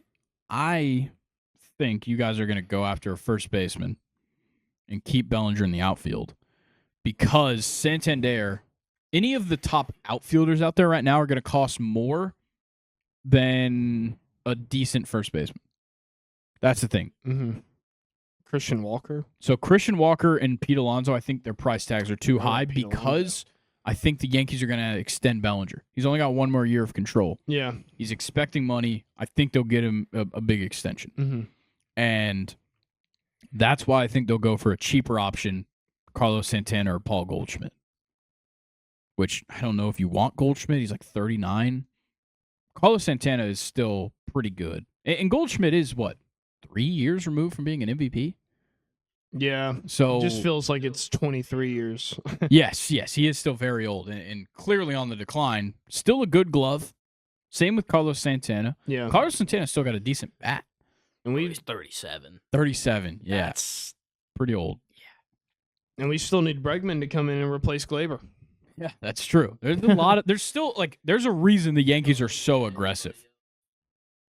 But there is a reason why you guys are being so aggressive. But I think what's going to happen is you can't get all the top guys. It's just not going to happen. Yeah, financially, it's not going to happen. And I think what's going to end up happening is you can have all these great players, but who's going to fill in the cracks? And that's where the most important moves are going to happen. That's where the Yankees have fallen short many, many years in a row. Yeah, and that's what I'm almost afraid of for them right now is that, yes, they're going out and they're trading for these big pieces and they're bringing in all these great players. Who fills in the cracks? Who fills in what you guys are missing out on, like third base and second base? who's going to play first. Those three positions still being up in the air is questionable. It is. And definitely throws a wrench in your plans when you look ahead. Obviously, look, the bullpen is settled. The rotation is settled. Yeah. The outfield is settled as long as Bellinger will be playing out there. But the fact that 3 of your 4 infielders aren't settled is a problem. Big problem. That's a big problem. Because the only one that's settled is Jazz, right? Oh, I guess I was forgetting about Jazz then. Oh, so then, Volpe. So Yeah. Jazz would play Forgot second Volpe. base, most likely. So you really just need third and first. Because Jazz will play second. You think he'll play second? Yeah. He didn't play second at all last year for the Yeah, I know, but they had Glaber. Yeah. Jazz will play second, if I had to guess. It's his natural position. So that would make the most sense to me. Yeah. I think there's still a lot of question marks on what the rest of the Yankees offseason looks like. And I think a lot of it, first of all, depends on how much money are they willing to spend. And also, out of these top free agents, if they're willing to spend the money, do they want to be the 4th or 5th best player on this team? Mm-hmm. Because that's the reality of it. If Anthony Santander comes in right now, he is the 4th best player on the offense? Probably, yeah. Maybe you could argue 3rd. But I don't know. It's weird. And then you also have to take into account that nobody's getting DH reps because Giancarlo Stanton has that spot. Yeah. so you have to go after guys that have at least a serviceable glove as well. Yeah. Or That's just an important part. Giancarlo can play third. He can just stand out there like a dad coaching. I don't think Giancarlo Stanton's played a single game at third in his MLB career, and if he has, it was probably when he still went by Mike. Would Giancarlo Stanton have caught the ball that Judge couldn't? No. Maybe. Nobody would have. No, everybody would have, actually. Everybody would have caught that ball. The real question is, will Max Fried cover first base? Yeah. Because I've seen Max Fried put his whole body on the line to cover first base. He got stomped on, and then in Game 6 of the World Series, and then pitched a gem. So I know Max Fried will cover first base. Yes. So I'm just saying, maybe next time you're in World Series Game 5, maybe you start Max Fried instead of Garrett Cole. Yeah, start him at first base, and then you won't have to deal with anything. And Garrett Cole can play. He can still pitch. So then who's going to cover first? Yeah, that's the problem. He still won't cover first. Max Fried's got it. No, Max Fried's playing first. He's got to go field the ball. He'll field it, cover it. Okay. Get the out. Max Then Fried. World Series. Yeah. 2 pitches. And you could put Max Fried in the lineup. Yeah. Put him at DH. Silver Slugger. Giancarlo Stanton in the Decent outfield. hitter. Here Yeah. we go. I just figured everything out. Max Fried's your DH. Yeah. Giancarlo Stanton goes out to left field. Mm-hmm. Cody Bellinger goes to first. And all you need to figure out is what dipshit you're going to put at third base to bat ninth. Nobody's going to be able to cover first. Does Oswaldo Cabrera still play there? Is he still an option? I do love me smells Waldo. I think we should probably call Pablo Sandoval. Yeah. Josh Donaldson's still out there? Up and coming prospect, Jason Dominguez, Yeah. Jason Dominguez will play center field and third base. who has been an up and coming prospect since I was in 4th grade. Gonna be a senior next year. Yeah. No, Jason Dominguez has been around too long. How old is he? 80?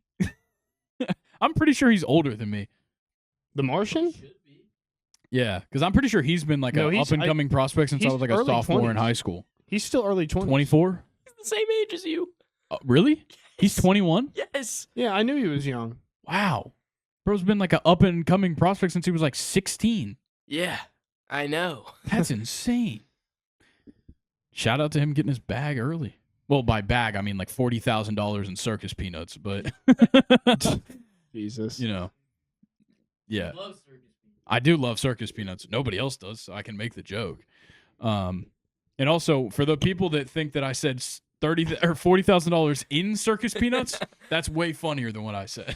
Dude, he's the same age as you and the same build as me. He's 5'9", 190. You're taller than 5'9". I'm 5'10". Okay, so you're not 5'9". That's close enough. Don't start claiming 5'9", dude. No, but I'm saying it's very close. You don't want to be like Colin. How tall are you, Luke? 5'11", 6 foot. There you go. I'm somewhere around there. Yeah. It all works out. Range. All right, let's talk about a deal that I feel like totally got forgotten about. The Orioles signed 35-year-old NPB right-handed pitcher Tomoyuki Sugimoto, I believe is how you say it, to a 1-year, $13 million deal. Nobody gives a fuck about this. 1 year, $13 million. Yeah. Damn. Dude, he's like a 3-time NPB like equivalent of the Cy Young. Is this just like the buffer to replace Corbin Burns? No, I think this is the let's bring him in just in case Corbin Burns doesn't come back, and then we'll also try and get like Jack Flaherty and like all the other like middle tier starting pitching Nice. to try and replace our Cy Young candidate. Or they get Corbin Burns and they can't afford anything else, and then they just continue to lose in the playoffs because their young bats can't hit in the playoffs. Yeah, but it's a great young core, isn't it? Yeah. On the podcast on Monday, Colin forgot that Gunnar Henderson played there. Yeah, I know. Yeah. And also they're most likely going to lose Anthony Santander. So I'm sure some other like 19-year-old will come up that can't hit in the playoffs. Yeah. Yeah, white blonde, blue mustache. eyes. Yeah, mustache. They could probably put Jackson Holiday out there or something. He'll figure it out. Jorge Mateo can start playing right field. Yeah. Yeah, they're gonna somehow get Ethan Holiday in the draft, despite that they draft like their pick is so late in the first round. Yeah, he's going number 1 to the Nationals, but he'll be there by the playoffs.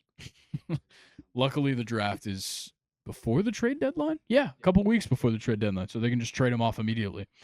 Okay, next thing to talk about. I know I just said nobody's really talking about that move, and then I didn't talk about it at all. He's a really good starting pitcher. I just don't know if I would be that interested in a 35-year-old rookie. That's my thing. I hope he wins Rookie of the Year. Oh, It'll be man. hilarious. People are going to be so fucking mad. It's going to be so funny. Do we have like early odds on AL Rookie of the Year for next year? Because I would love to know. Is he a guy that would have a shot? Oh, yeah. Yeah. So he is a dog. Oh, yeah. Okay, wait. I don't know. Jason Dominguez? He doesn't have a year of service time yet. Yeah. Let's look up. I'm trying to decide what I want to type in for this 2025 AL Rookie of the Year candidates. If I could spell, it'd be a lot easier. Okay. 4 early contenders for 2025 MLB Rookie of the Year. Well, all right. This idiot that wrote this list didn't split it up by division. So the 2 from the AL are Jason Dominguez and Kumar Rocker. Yeah, I always kind of forget about Kumar Rocker's existence ever. He was very good in college. Yeah, and then didn't sign with the Mets. Yeah. And then he did sign with somebody else. He's with the Rangers now? Yeah. Because he's with Jack Leiter. Yes. Yeah. Vandy boys. Shout out Vandy. Okay, so this guy says Kobe Mayo, which white blonde guy on the Orioles. Who would have guessed? Jackson Jobe didn't look great when he came up at the end of the year, but he also came up for the playoffs, which is kind of unfair. Dominguez, of course. Jacob Wilson from the Athletics, very good, number 24 prospect. Yeah, those are guys that are going to lose to a 35-year-old. Yeah, it's going to be hilarious. When people are like, yeah, and then like really racist guys on Twitter are going to start talking about like, we can't keep inviting them here. I know that's going to fucking happen. It's just like the like really racist guys that are like, they're taking over. Why is Cam Scattaboo not winning Heisman? No, they love Ashton Janty. Don't get it. No. Yeah, they do. No. He was. They like him because he's in Idaho. Yes. They like him because they've never actually watched him play. They like him because he's a running back. Yeah, and they've seen him he truck really one reminds person. me of Rex Burkhead. He's what, like Mike Allstott? Yeah. Real Mike Allstott type, that Ashton Jinty. Okay. Nolan Arenado told the Cardinals front office he will not waive his no-trade clause for a trade to the Astros. Wow. So that's insane because I feel like the Astros were like the place for him to go.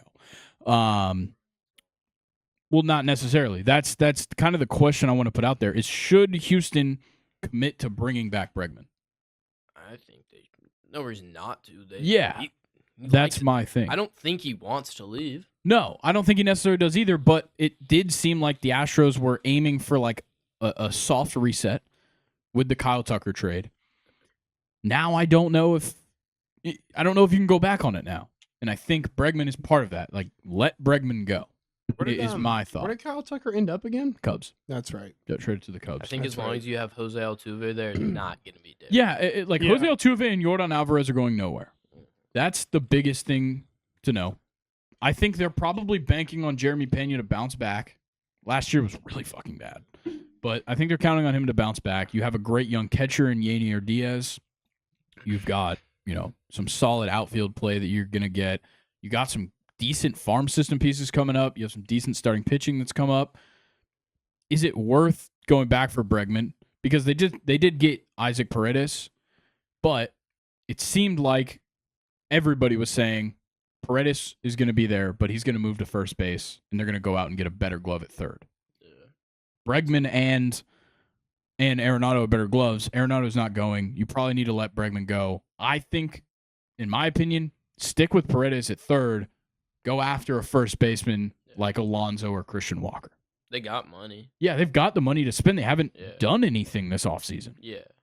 And they just avoided having to pay Kyle Tucker a lot of money every year. Yeah. So I feel like there's not a problem with going out and obviously I would prefer they go. Well, I guess I wouldn't prefer. I don't care. But I think the better move would be Christian Walker than Pete Alonso. Because Christian Walker's a 3 straight gold gloves at first base in the National League. Like, he's a dog. And he's also one of the best hitters at first base. So I think Christian Walker would be the move here instead of going out for a better glove at third necessarily. Just because I think it'll maybe cost less for you in the long run. Yeah. I know that was a mean, long-winded response to my own question, but What's the guy that threw the no-hitter, then everybody's like, yo, he's cheating? Oh, Ronel Blanco? Yeah, is he coming back? I'm sure he's coming back, yeah. Maybe he's just a dog now. Maybe. He might be really good. Yeah.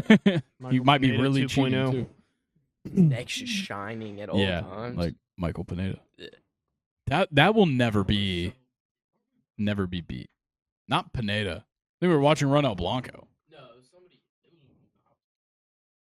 It was like a while ago. There was somebody. I remember watching it live. I think it was like I think a Nationals pitcher got caught. Yeah, for something. He was a nobody, I think. Yeah.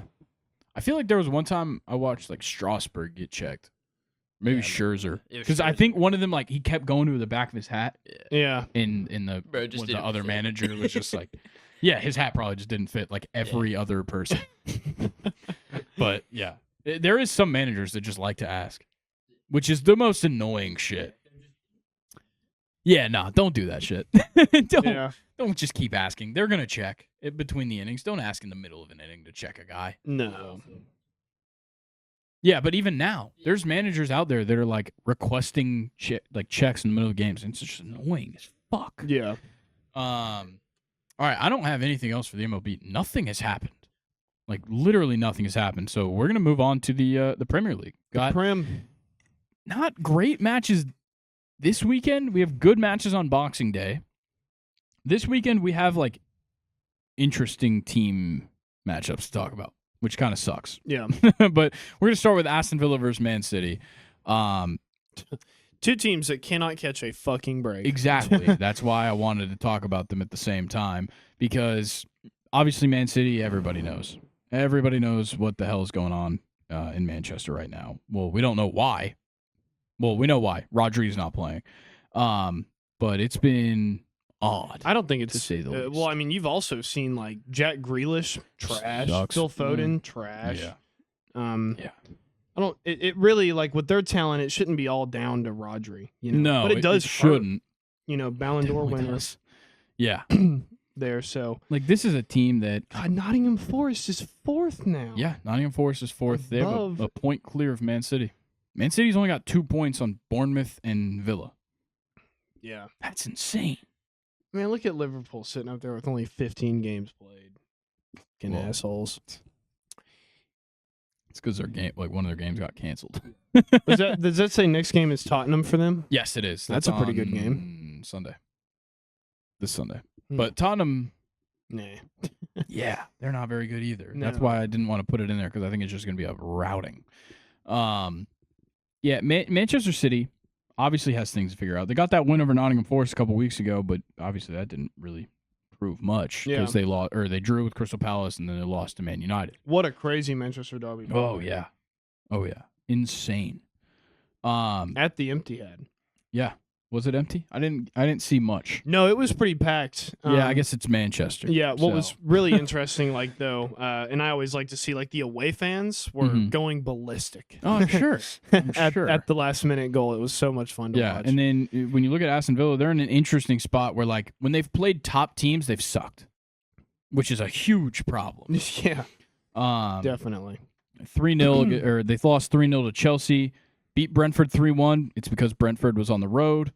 Like how you beat Southampton 1-0. It's Southampton. They're speed running relegation right now. And then a brutal loss to Nottingham Forest there. Yeah, at the end. and then the loss to Nottingham Forest, which, like I said, a top table which team. They were up 1-0 for most of the game. Yeah.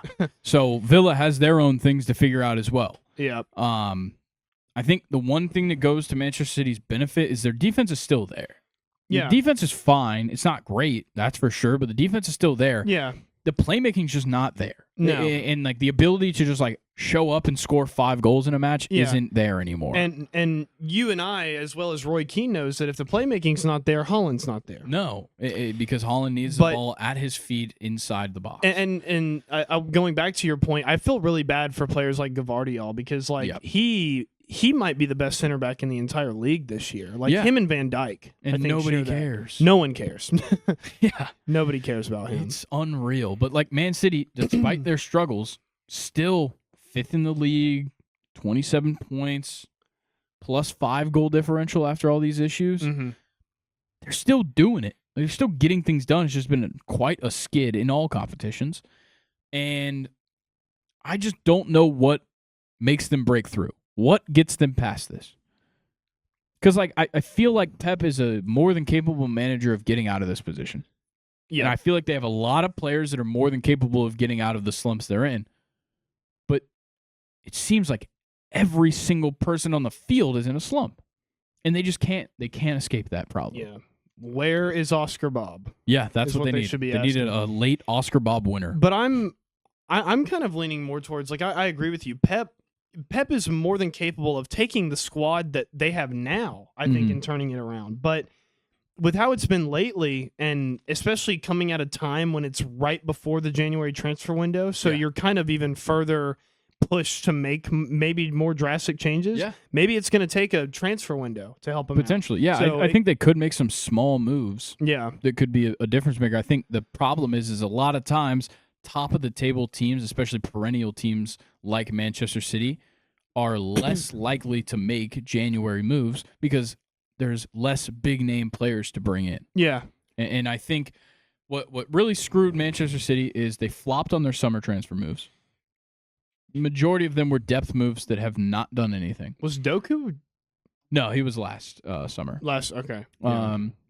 But Savio. January. Flop. Oh, yeah. Absolute flop. Haven't even heard about him. Fucking blow. I think he's 0 goals and assists in 11 appearances. Yeah. Good. Everything they did this summer was a flop. Gundogan wants back out, it seems like. It's bad. And then on Villa's side, they didn't have a bad transfer window, but it seemed like it was a very even trades. The guys they lost weren't the biggest problems, but the guys they brought in weren't necessarily huge difference makers.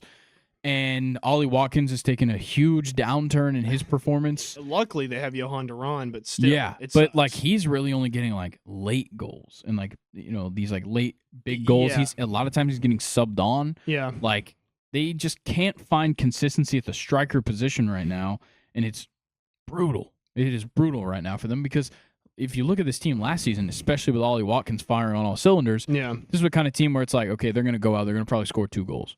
Yeah. Most times out, they're going to score 2 goals or they're going to play fantastic defense. Their defense has been banged up, and they just can't get past it. Mm-hmm. And I think right now, they're probably the more capable team of showing up and having a good day than Manchester City. But at the same time, if Aston Villa shows up and just plays fine or okay, it'll probably be a draw or a loss. Yeah. I think if I was to GM both of these teams, if I'm Aston Villa in January, I'm all depth because you clearly were not prepared to play in Europe. Yes. As well as try to compete in the Premier League. I agree. If I'm Manchester City, I'm going to inquire about Vinny. and start talking to Real Madrid about signing Vinicius Yeah, Jr. but a signing like that won't happen till the summer. Exactly, but yes. I'm at least going to start inquiring about it in January. But I would still probably try to get like an above-average winger in January. I think the replacing Phil Foden right now. They said that about Chelsea. I know. Yes, you guys are busting Loaded. at the seams. But yeah. No, I think for Manchester City, I think the room is too full right now. With what they have, somebody has to figure it out. If I had to guess, to me, it feels like Grealish is the guy that would figure it out of the group. Foden, still just young. He's too focused on the fact that he has like 8 kids. Does he really? No, he has like 4. That's still too many. Way too much for his age. I'm pretty sure like his wife had their 3rd kid. Like since the last time he scored a goal in the Prem, he's had a 3rd kid and has announced a 4th. Yes, insane. Oh, so it's all with the same girl. Yeah. Oh, well, good. Good for him. Yeah, but still way too young. Yes, he's like 22. Yeah. Facts. Yeah, Jason Dominguez still a prospect. Talking about Phil Foden. How's Wander Franco doing? Actually, recent news. He is I think the whole trial just started. Yeah. Yeah. Bad guy. Bad Saw guy. some videos of him just playing in a park. Not like that. Yeah. Playing baseball at a local baseball field. Probably children. Male children. Yeah. Probably a bunch of future major leaguers. The Dominican Diddy. Oh shit. Is he is Dominican, right? I believe so. Okay. God. Dude, I saw something about what the Dominican Republic's World Baseball Classic team is going to be. Oh fuck. Oh fuck, dude. Yeah. Oh no. Yeah. That reaction, but also take it as I'm scared as well. Very scared of what that's going to be. Makes me want to come, and very scared of them kicking the shit out of the United States. Masochist ass. All right. Yeah, I don't need to hear that from my 17-year-old brother. I'll say that. Villa City, I'm going to go 1-0 City. Okay. I'm going to go 1-1. I feel like these two teams are both just primed to play a game. That's what this game's going to look like. They're going to play a game of soccer. Yeah.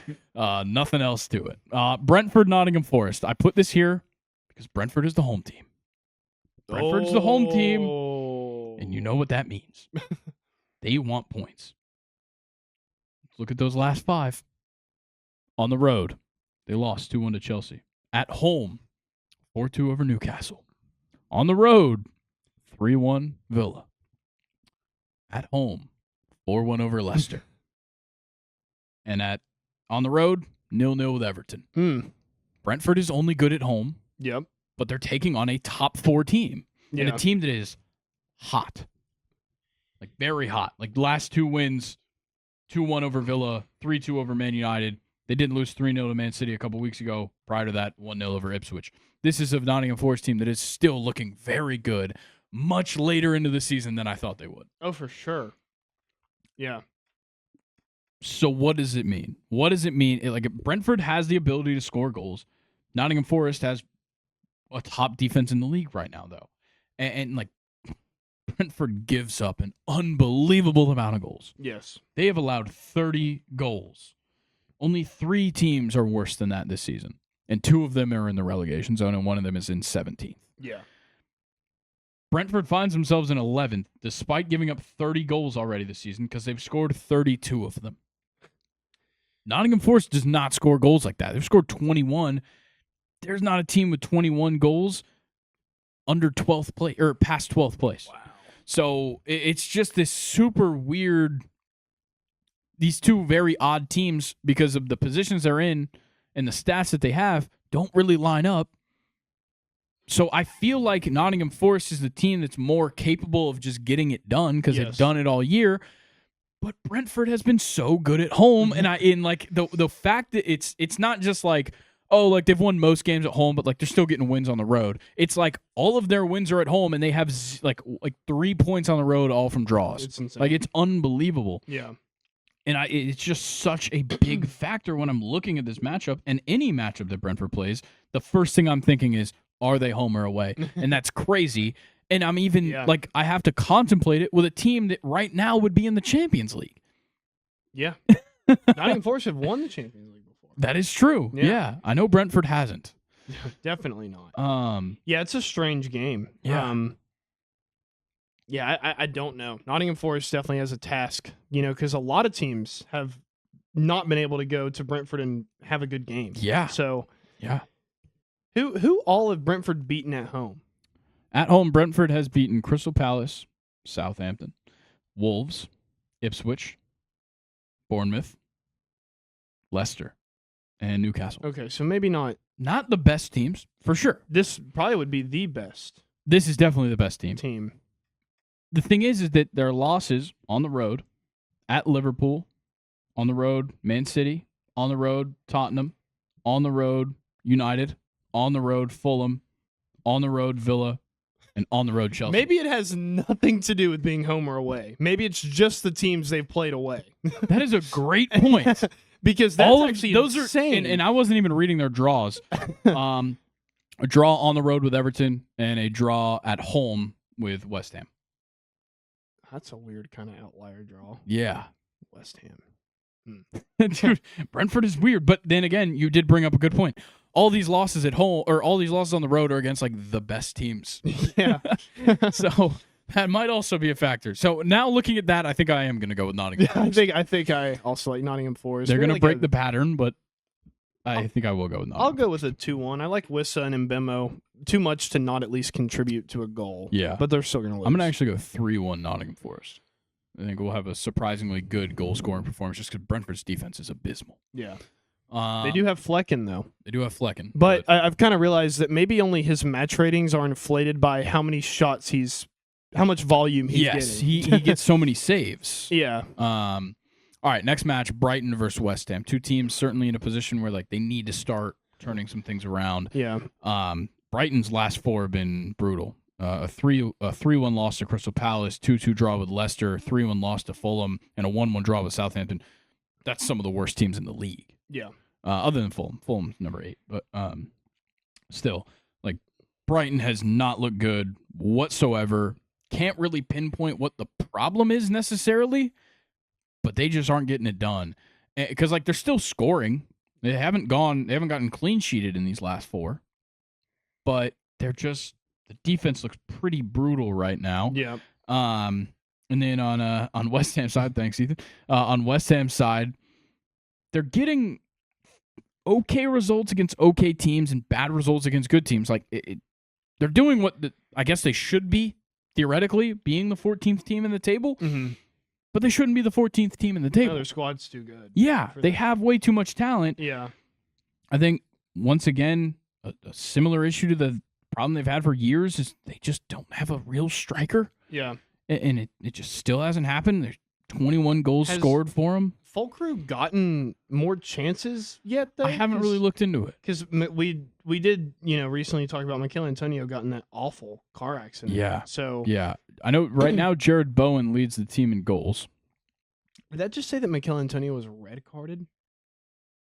Or is it no. Carlos Soler is suspended at the Gotcha. moment.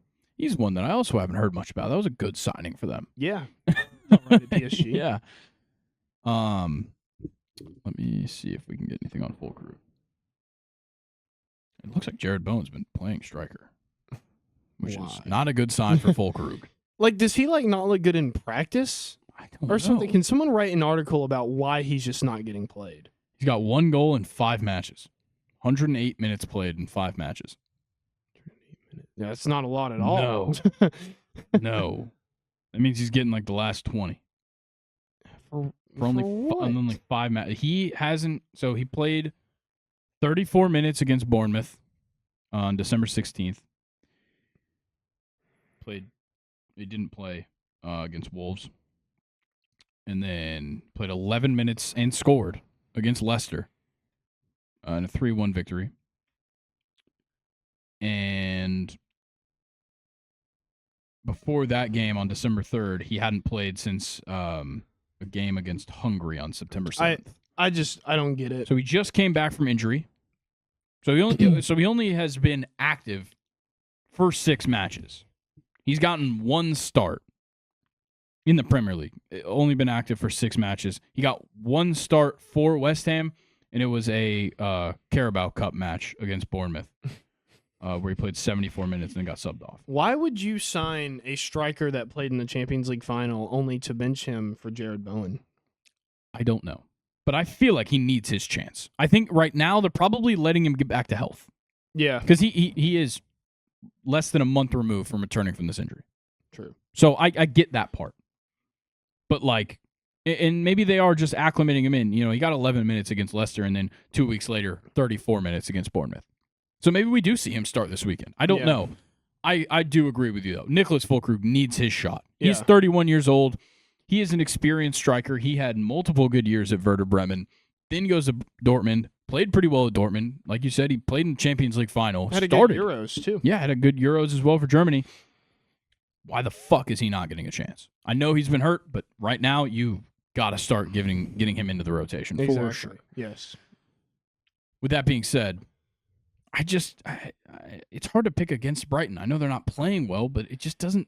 I don't know. Things don't seem right for West Ham. The defense isn't there, and the offense isn't there, and that just doesn't seem right. Yeah, and I think because I barely really talked about Brighton, but I think for them is their offense has kind of fallen off, and their defense has just stayed bad, and their offense can't bail their defense out anymore like we've seen in past years. So they're just kind of still dealing with the injuries as well. Constantly dealing with the injuries. You've had players that have been out for 4 years. I swear Solly March hasn't been healthy since the first half of last year. Yeah, it couldn't be Reece James, right? Danny Welbeck, ankle injury right now. Just everybody. And that's not the player you want hurt. No, right he's there. their leading goal scorer. That's like Ballon d'Or candidate Danny. All right. What do we think? 2-2. Entertaining 2-2 draw. Okay. Between the two. I like that. I'm going to go 2-1 Brighton. Okay. I don't know why, but that's how I'm feeling. All right. Just to quickly run you guys through the matches that will happen before the next time we see you. This Saturday, you got Villa, Man City, Brentford, Nottingham Forest, like we already talked about, and then you got Ipswich, Newcastle, West Ham, Brighton, Crystal Palace, Arsenal. On Sunday, you've got Everton, Chelsea, Fulham, Southampton, Leicester, Wolves, Man United, Bournemouth, and then Spurs, Liverpool. Then on Boxing Day, Thursday, December 26th, you got Man City, Everton, Bournemouth, Crystal Palace, Chelsea, Fulham, Newcastle, Aston Villa, Nottingham Forest, Spurs, Southampton, West Ham, Wolves, Manchester United, and Liverpool, Leicester. You got a lot of games to choose from. For the American viewers, 7:30. You've got games at 7:30, 10 o'clock, 12:30, and 3 o'clock, all on USA. So nationally syndicated television. That's actually phenomenal. Watching those games on, that is awesome. absolutely phenomenal. Yeah. It is Bournemouth, Crystal Palace out of those 10 o'clock games instead of Newcastle, Aston Villa, or Nottingham Forest, Spurs, Chelsea, Fulham, for that matter. That's all top half of the table teams, but whatever. That's I think Amazon Prime kind of probably helped out with this decision making. Probably. But if you have a Peacock subscription, you can watch any of the games you'd like. Yes. And then I guess we'll quickly say Friday's matches: Brighton, Brentford, and Arsenal, Ipswich. But yeah, this is the fun part of the Premier League schedule where they want teams to play a lot during December and January. So we're getting a lot of midweek matches and fun matchups. No Champions League until 2026 pretty much. So. Yeah, January 21st, 2025, I believe is when it comes back. But that is going to do it for the Premier League. No Champions League, like we just said. So it's been a fun Premier League season, man. It has been a fun Premier League season. But I just looked over at your phone and I saw the time. I couldn't help but notice it's exactly the same as what's on my watch. It's questions time, and we've got Ethan to read them to us. I sure can. Thank you. Nathan wrote them. Ethan will read them. Let's begin. What NFL team actually looks the best right now? Visually or football-wise? That's up to you. Football-wise, the Bills. Visually? Who looks really good right now? Or the I don't know. The Vikings last week? Right. White they were looking right. God forbid we put fucking axes on those Viking jerseys, though. Yeah, I'd throw up. Get crucified for that one. It's hard to not say the Bills. I would say. I think it's the Bills. After I mean, the Lions game. Yeah, put up 45 against the Lions. Yeah, it's nice. And their quarterbacks even engaged. They got Stephon Diggs saying Josh Allen's the MVP. Yeah. He hates it. Yeah, bro, they hate each other. Dude, I saw this I think I sent it to you maybe of it's like just a compilation of Tom Brady and it's just Josh Allen when he doesn't have Stephon Diggs bitching in his ear. You did that to me I too. sent it to you as well. Yeah. It's so funny. That video. Yeah, no, I think the Bills probably look the best right now. After them, it's probably the Lions. Who they just beat, and then the Eagles. Yeah, I would say. Yeah. And then I guess the Chiefs, just because they managed to win. Yeah. They do have the best record. They look good on paper. You might be able to argue Vikings over Chiefs. I probably would. Offensively, they can at least get shit done, and the defense shows up for most games. Yeah. I was thinking about it earlier. The Chiefs are like fighters who just kind of wait, keep They're the stamina, Floyd and then they're just like, and I'm going to knock you out real quick. Exactly. Yeah, no, the Chiefs And are it's off Floyd like Mayweather. It's off just like a late field goal. Yeah. That's their knockout. Or a missed field goal. Or calls. Or a doink Yeah, or in. a weird call, just something random. Mm-hmm. It's exactly Sucks. what they do. Yeah. All right. Are we going to the next question, or are we actually going to seriously say who we think's the hottest NFL team? I have to go to the bathroom. Yeah. Who would you say is the best wide receiver 1, wide receiver 2, and wide receiver 3 in the So we're league? saying separately? I'd assume. Okay, so There's best commas. wide receiver 1, you just have to go with Jamar Chase, in my opinion. Yeah. He's been unbelievable. It's between him and CD, I guess, but like CD's been putting up a lot less yardage for his receptions. Yeah. I think it's Jamar Chase, hands down. Wide receiver 2, you get into an interesting conversation because you could talk about like JSN. Yeah. Is a wide receiver He's had a great 2. season. He's had a great year. Addison. Who? Jordan Addison. Jordan Addison is a great choice, but he's kind of started. Yeah. I don't want to sound biased. I think Darnell Mooney might be there. Wow. Yeah. I don't think He's best, top but he's a top. 15 in receiving yards right now. Yeah, but Drake London's nowhere near the top best. Yeah, wide receiver no. one. Drake London nowhere That's a near the good number point, 1 yeah. wide receiver 1. That's a good point. But I do think Darnell Mooney should be in the conversation. Yeah. For wide receiver 2s. Is J-Mo still playing well? I don't think so. Can we say J-Mo? I'm gonna pull up wide receiver receiving numbers right now, just so we can kind of think about this. Is Ladd McConkey technically a wide receiver too? I think he's. Or is he no, one? he's one. Yeah. He's one. Quentin Johnston's not number 1. It's confusing because Quentin Johnston's more of the build for the wide of receiver course. 1. But I think we're Ladd saying is, primary You target. saying? Yeah. Hold on, Luke. You saying Quentin Johnston looks more wide receiver-y than Ladd? You're telling me the 6'5" black guy looks way more like a wide receiver than Ladd McConkey? Yes. I did say had that. to Make make sure. sure. Fuck. Who do you think dude, wide receiver 3 is? Yeah, that's where it gets tricky. I think Ray McCloud's Yeah, I was gonna say Ray wide Ray. receiver 3 as Yeah, well. I think the thing is I was that thinking Ray Ray. Calvin Kirk Austin's Cousins- been great. Calvin Austin's been pretty good as well. Jawan Jennings probably good for wide receiver 2 conversation, even though he's kind of been the best wide receiver because he's just been healthy. How do you break up Puka Nacua and Cooper Kupp too? Because those are 2 good options. That's like a one very good A, point. one But B. Cup, he's never on the field. Yeah, yeah. That's the problem with Cup is like you just don't see him. or he doesn't get points. Yeah, and both of them have missed significant time. Is the I don't tough think they part. can be in the best. Stephon Diggs got hurt, or he would be wide receiver 2 by far. Yeah. It's really difficult. Like looking at receiving numbers right now. Who's the wide receiver? I guess 3 for the Devontae. Texans? Who's wide receiver 1 for the Jets? Adams or Wilson? I think Wilson. Just because he's been there longer. Yeah, I Like, get in a yeah. year. Wilson's been there the whole year, but it's clear that Devontae now. Adams gets Well, yeah, targets. Devontae Adams is going to Target. get more targets. But Yeah. That's just because he has Aaron Rodgers as his quarterback. Yeah, so you could even say that whichever one of them is wide receiver 2 is the best wide receiver 2 this season. Wide receiver 3 is tough for sure. I think you're talking about because if we're going by target share for the whole season, you couldn't use this guy. But Khalil Shakir is maybe wide receiver 3, maybe wide receiver 2. Yeah. In the inverse, that would mean Keon Coleman, who when he's playing with Amari Cooper, looks really good as a wide receiver 3. Yeah. If he's the wide receiver 3. Yeah, I guess J-Mo could be there for the wide receiver 2. Oh, I forgot about T. Higgins, too. He's T. had some Higgins really for good wide receiver games. 2. He's had good games, but he's missed so much time. He's only played 9 games. Yeah. He's only played 9 games. He's got like 17 less receiving yards than Marvin Harrison Jr. What's crazy is you can't say any of the Bears guys. No. None of the Bears guys. They've had the weirdest share ever. Yeah, Yes. I hate DJ Moore. He ruined my Honestly, playoff chances. Well, he didn't ruin them. Also, Ruined me in playoffs. Green Bay, it's tough. Yeah. Jaden Well, he Reed made and the Christian point with Watson. The Texans, it's tough. I feel Yeah. like it's the same boat Yeah, in Green like Bay. who Yeah. would you say is their 3? When everybody's healthy, it's Tank Dell. Yeah, which is insane. Yeah, those 3 Yeah. could potentially just be the But best is it- 1, 2, Who's and their 3. one? Yeah. Stephon or No, Nico I think Collins? Nico's number 1. Okay, yeah. I At think least so too. because it's the way he plays, the way they utilize him when all 3 of them are healthy, it seems like he's the number 1. Yeah. Yeah. If Devontae Adams was still in Las Vegas, Jacoby Myers would be in the conversation for wide receiver 2. He's so nice. Yeah, He yeah, is Actually, good, he's man. nice. He's so good. Yeah.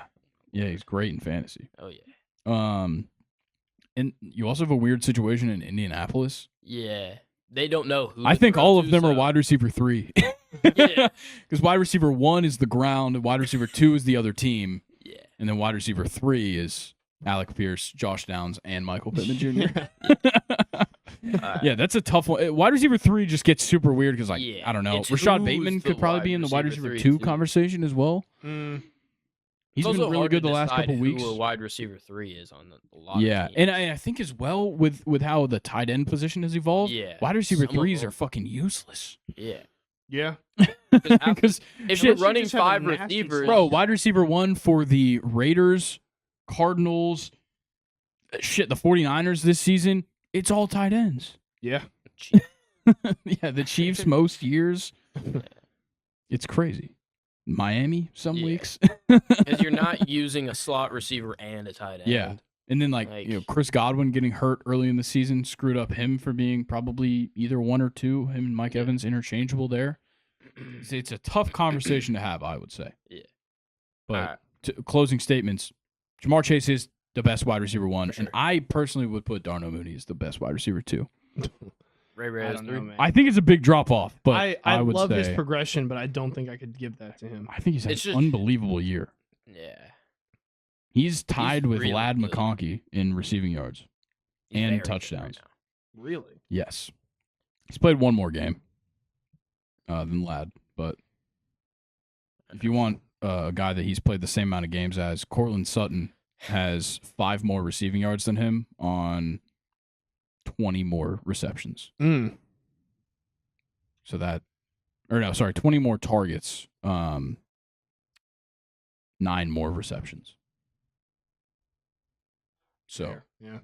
keep that in mind. And Cortland has 1 more touchdown. All right, let's move on to the next question, though. If you were a QB in the NFL, which O line would you want in front of you? That's so easy. It's so easy. The Eagles, Yeah, probably. exactly. Like, The Eagles' offensive line, so I could just run the ball. yeah, I just give it to my running back because I don't want to get sacked. yeah, or I can just easily get 3 yards. Yeah, by them just exactly. pushing Yeah, everybody. I'm looking for the kind of offensive line where it's the 5 yards in a cloud of dust. That's 4 yards the in a off. cloud of dust. Is it 4 Three- yards? 3 or 4. 3 or 4, Yeah. 5, I'd probably 10. take 10 yards in a cloud of 'cause dust. 3 yards a carry. Yeah, I know. Would First get you a down. first down. I would take I think the Cowboys healthy. Yeah, Or Cowboys healthy is good, but Baltimore. then again, without That's a good Tyler one. I think the Biotish, Eagles they've is really taken still a better. step back. Yeah, without Biotish, they've had a huge step back in Dallas. Eagles At center.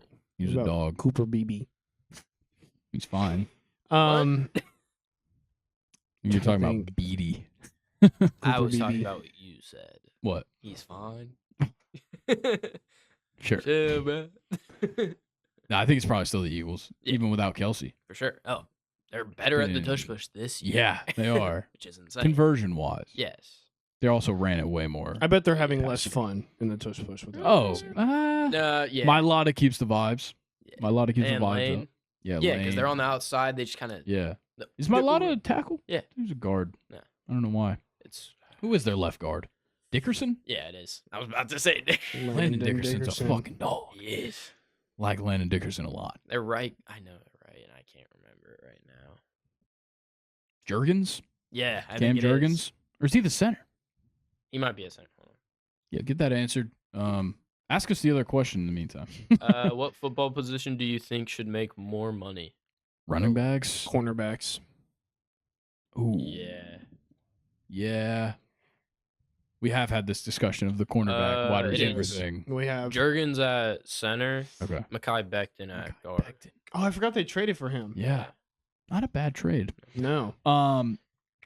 Yeah, it's tough. Running backs deserve more respect for the work that they do at the top level. I don't bad running backs. but I think the thing is, and I understand why the running backs aren't getting paid as much. Mhm. And it's because of situations like Tony Pollard and Ezekiel Elliott in years past, where it's like, who was the better running back in the room at the time? Yeah. I don't know. David Montgomery and Jahmyr Gibbs right now. Obviously, Jahmyr's on his rookie contract. Who the fuck do you actually pay there? And they already extended David Montgomery. If I had to guess, Gibbs will take a discount to keep playing with David Montgomery. And I think that guys taking discounts is hurting the overall market. Yeah. The fact that most teams want to, if you have a very good running back, you want a pretty good running back with him. If you have a good running back, you need another good running back with him. Yeah. And I think that is why teams are really reluctant to pay guys. It's why guys are having to hold out every single year or get pissed that they got franchise tagged or whatnot. And also, franchise tagging just means you get the average salary of the top 5 paid guys at that position. Well, none of them are getting paid, so none of them want to get franchise tagged. So you want the Melvin Gordon, Le'Veon Bell energy to come back. I would love if we just had one running back everywhere. Yeah. If everybody just had a star running back, that would be so much cooler. That would be pretty fun. I think it's just a never-ending cycle if you want 2 running backs, and you're never going to pay a great, like a good amount to each. And running as soon, back. Let's say you do, you draft a rookie, so you automatically get 5 years out of it. Yeah. But you sign a guy in free agency for his second contract of his career. Well, you sign him to a 4-year deal. You're going to play him till he's 30. He's going to be too banged up. You're going to replace him in the draft because this guy, and you still have 2 years of contract left for your rookie. Okay? Well, your rookie gets to those last 2 years of his contract, and you're like, he's 26. We got this guy in the draft. Will you take a discount? No? All right, let's draft another running back next year. Yeah. Okay, now we have a 25-year-old running back and a 22-year-old running back. Let's do the fucking same thing again. Yeah, and every team is doing this, exactly. and then it just never fixes. Every single team does it. And because they let that guy go, then some other team's now going to do the thing where they sign the guy to the second contract and they draft a new guy. Like, everybody is going to keep doing it. Yeah. It's never going to change. Unless you have Derrick Henry. Yeah. Unless you have Saquon Barkley. Yeah, unless you're winning MVPs at running. Yeah. Or Christian McCaffrey. Like, it has to be one of those top 5 guys. And guess what? Those 3 guys I just named, the 3 highest paid running backs in the NFL. Mm-hmm. And that's just, it's why. It's because they don't have to go out and pay another one. Yeah. But they don't need to split reps. Even Aaron Jones needs a backup. And Josh Jacobs needs a backup, or, more like a sidekick than a backup. Like Tony Pollard needs a sidekick. Like all these different guys that are premier running backs, not top 3, not the best in the league, but top tier running backs. Mm-hmm. Every single team wants to give them a sidekick. And it's also an injury prone position as well. Yeah. That's why guys like Isaac Guerrero get found and Jordan Mason, they get found because they're playing behind a guy that, gets injured and then he does so much work. Of course he's going to get hurt. He gets hurt. Now these guys get a shot. And that's why Alexander Madisons exist. Like, it's all this vicious cycle for running backs. I'd love to say they should get paid more. I think they should. They're just not going to justify it. Yeah, there's no way to justify it. That's the problem. There is a way to justify the corner. Yes. Yeah. The corner argument is very valid. They just deserve more money. But then again, though, like if you look at the history of corners, like guys like Dominic Rodgers-Cromartie, Revis, trying to think of other corners from like that era. My point being is like corners have proven to not last that long either. Yeah, you're really gonna get like 8 years. Champ Bailey, max. Actually, Champ Bailey was good for a really long time. He was. But you get what I'm saying. Yes, but I think they should get paid more because they're having to guard guys that are for one, getting paid a lot of money, Of course. in their own right, but also like some of the best players on the other team are wide receivers. So, Yeah, and especially because guys like Justin Jefferson and whatever Jamar is going to get paid, yeah, they are the ones dictating the market. yeah. And CeeDee Lamb, and they're pushing the needle. Why the fuck is And, Jair Alexander and Pat Surtain the ones pushing the needle? Like, Pat Surtain makes sense. That's- Why the fuck was Jair Alexander the standard for corners getting paid? Biggest mouth. Yeah, Honestly. he made the I- biggest fuss about it. Yeah. But that's what gets you paid. And that's, dude, I really think that's something that's priceless. If you don't have to give a corner safety help on a star guy and just like you can really shut him down for a whole game, that's priceless. Yeah, it is. And that's why So- Pat Surtain got the money he did, and he deserves it. Yeah. But who's going to be the next guy that steps up, that shows up, Well, and takes that? Sauce needs to build off of his rookie year. We need to see more of a breakout, I think, still. He's still good, but Nobody's talking about him. No one talks about him anymore, though. Yeah. And it It's could also be because his team sucks. yeah, dick. he's on a poverty organization. Is Sauce Gardner underrated? Nah. I think people still realize he's very good. Yeah, They're just, but he's still under. he's not getting the media coverage because Yeah. he's not a rookie anymore. Yeah. There's nothing to talk about unless he's a defensive player of the year candidate, and he's just not. Yeah. Fair. He honestly could have been that rookie year. yeah, Dude. he was. Who do you unbelievable. have?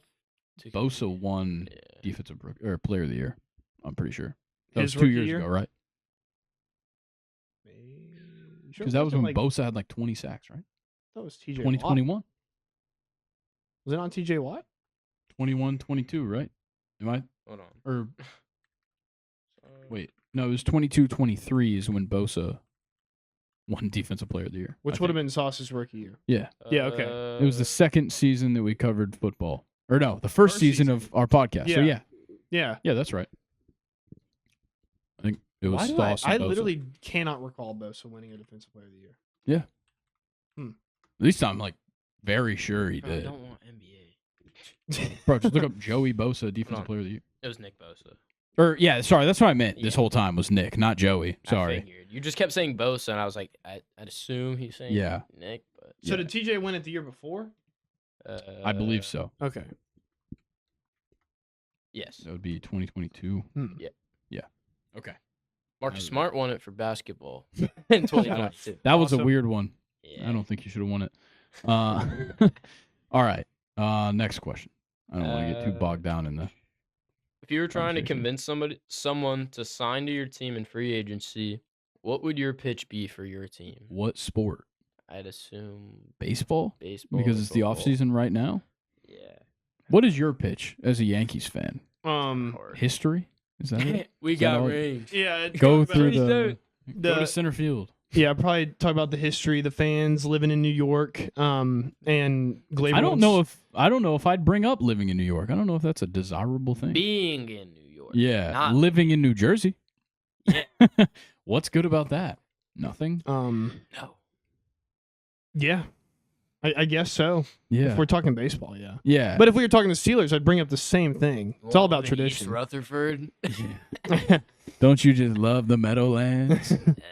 New Jersey Transit? Ugh.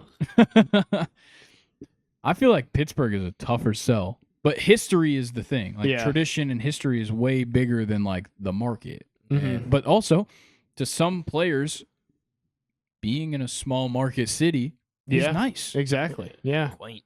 That's what I like about Atlanta is that It's middle. it's like middle high. Yeah. It's Middle on the- high end of the market. About like, baseball wise, we're like I think in like top 10, but we're not like top 5 market. And then football wise, we're right in the middle. Mm-hmm. Fan wise, I think the Southeast just breeds sports fans. Yeah. I think for the Braves, it's a much easier pitch because it's like there ain't nobody else. Yeah. Florida has fandoms, but North Florida likes the Braves. Yeah. Just wait until the White Sox are in Nashville. But North Florida likes the Braves, and otherwise, Everywhere else. Everywhere within like else. a 2-state radius. Maybe. some of Kentucky pro- goes for the Ohio. I'd and- assume they're and like Illinois. Cincinnati. Yes, a lot of them are Cincinnati. What's then the the island Cubs- country for the Braves? That I can't. Curacao? Whatever. Yes. Not an island. Not an It's island. not. No, not an island. Oh. Just northern South America. Yeah. Gotcha. I thought you meant like Geography. a territory that the U.S. owns that's an island. No, that is That right, goes though. for the Curacao Braves. has a lot of Braves Guam? fans. Yes, Right, because of yeah. Andrew Jones. Yeah. Yeah. then And now Ozzie Albies, and for 1 year, Kenley Jansen. I always forget about Braves Kinley. legend. Shout out Yeah. Curacao. Grayson, how would you pitch? I'm with the Braves. It's kind of a mixture of Atlanta is such a great place to live. Yeah.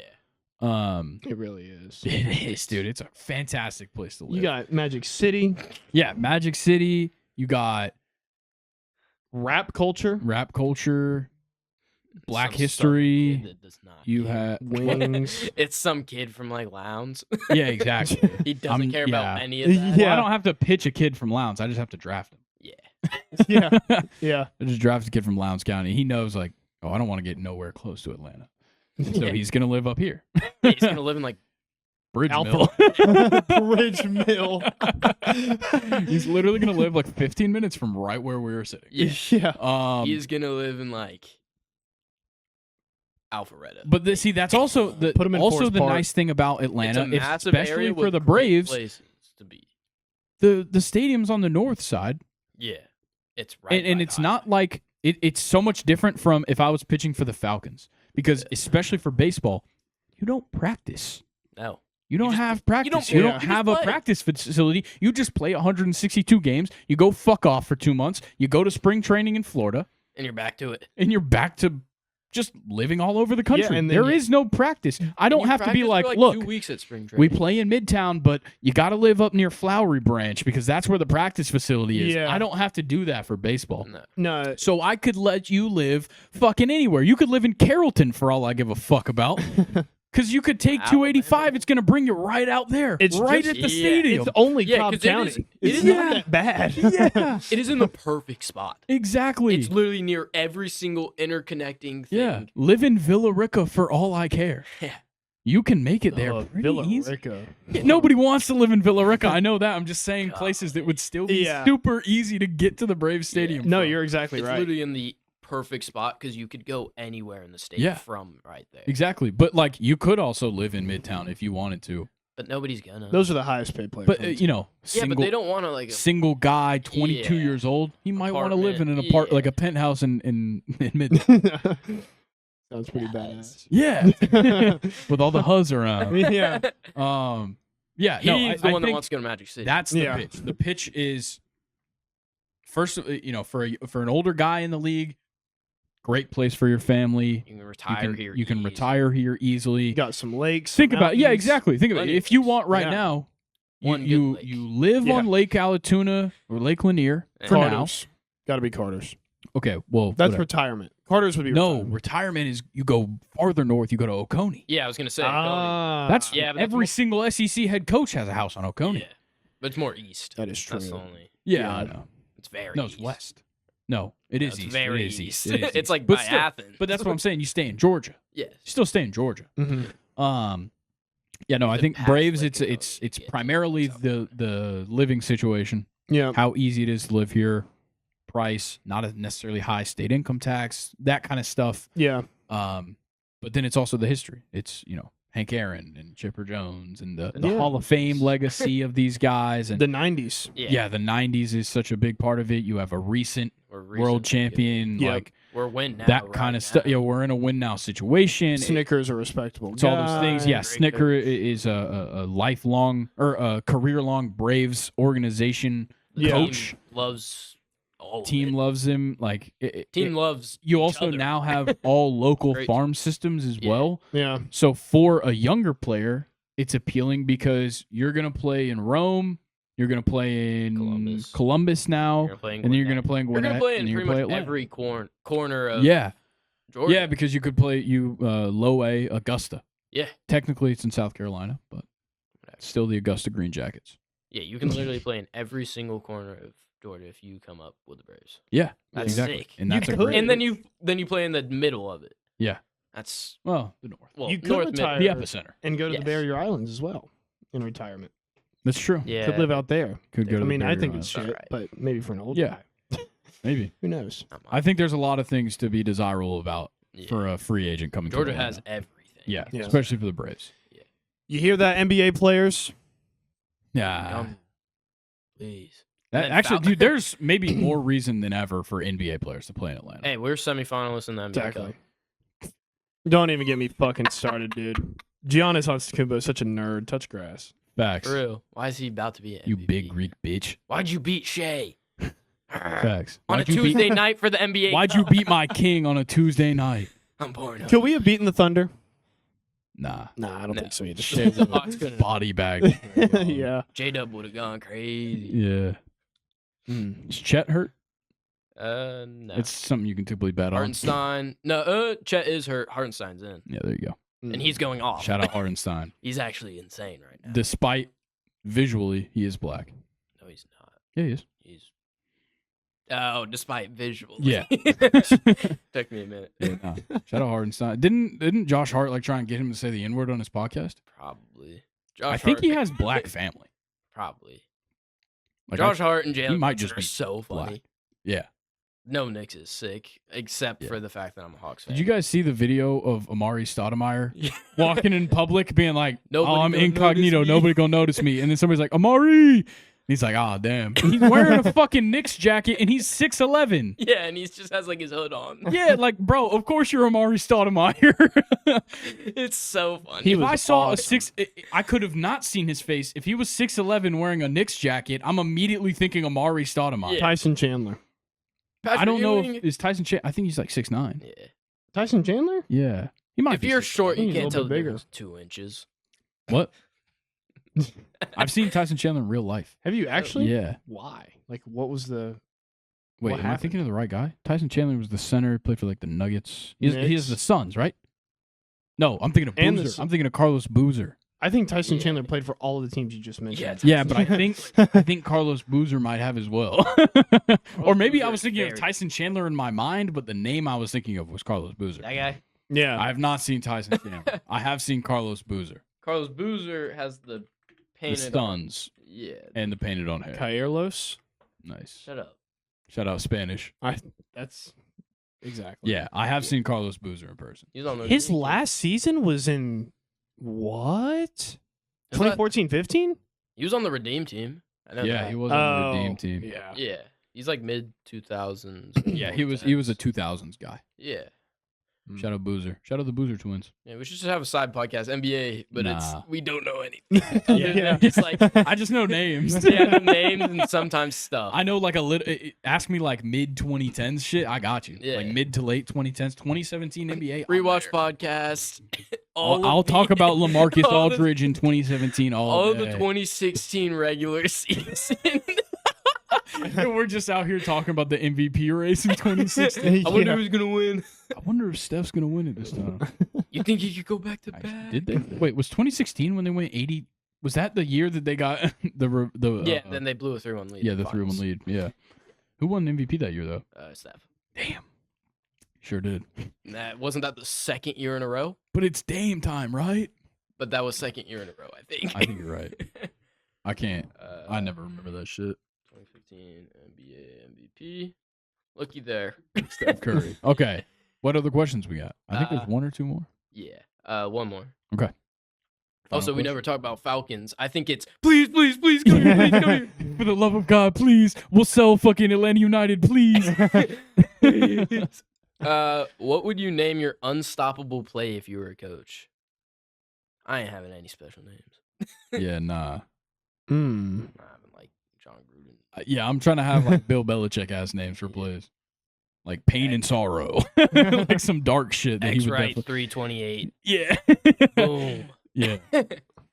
That's Just it. Only get animated for like the last word. Yeah. Boom. Boom. Yeah, no, I probably would have the most boring ass planet because I wouldn't want to be corny. I bet Nick Sirianni's got some dumbass names for Nah, plays. Sean McVay. Sean McVay no, definitely Kyle got. Shanahan does. Kyle Shanahan definitely got some whack ass names for Matt plays. Ryan, let's run this funny ass play. Yeah, let's run this funny ass play. It's called blow a 28-3 fucking lead in the Super Bowl. You piece of shit. Dude, it would be really funny if we don't win this. Yeah. Yeah, it'd be really, I'll get the job in. I already have the job in San Francisco. It doesn't matter. I don't care what happens in the second half. Mine would be the clip dump. Clip dump. The clip dump. Dumping the clip. Mm-hmm. I want you to send me a picture of you writing that out. Yeah, I need to see. I need to see you draw that. I need to see what the clip dump Draw looks this. like. Draw this play up. Like the Philly special. Yeah. Please do not bring up Microsoft Paint. The clip dump is throwing I'm it to George I'm better Pickens. than that. Thank you, brother. We're not drawing plays right now. Oh yeah, we are. We're about to wrap up the podcast. We're not drawing We'll plays. do it after. All I right. got it ready. All right. This looks as good as NFL Next Gen stats.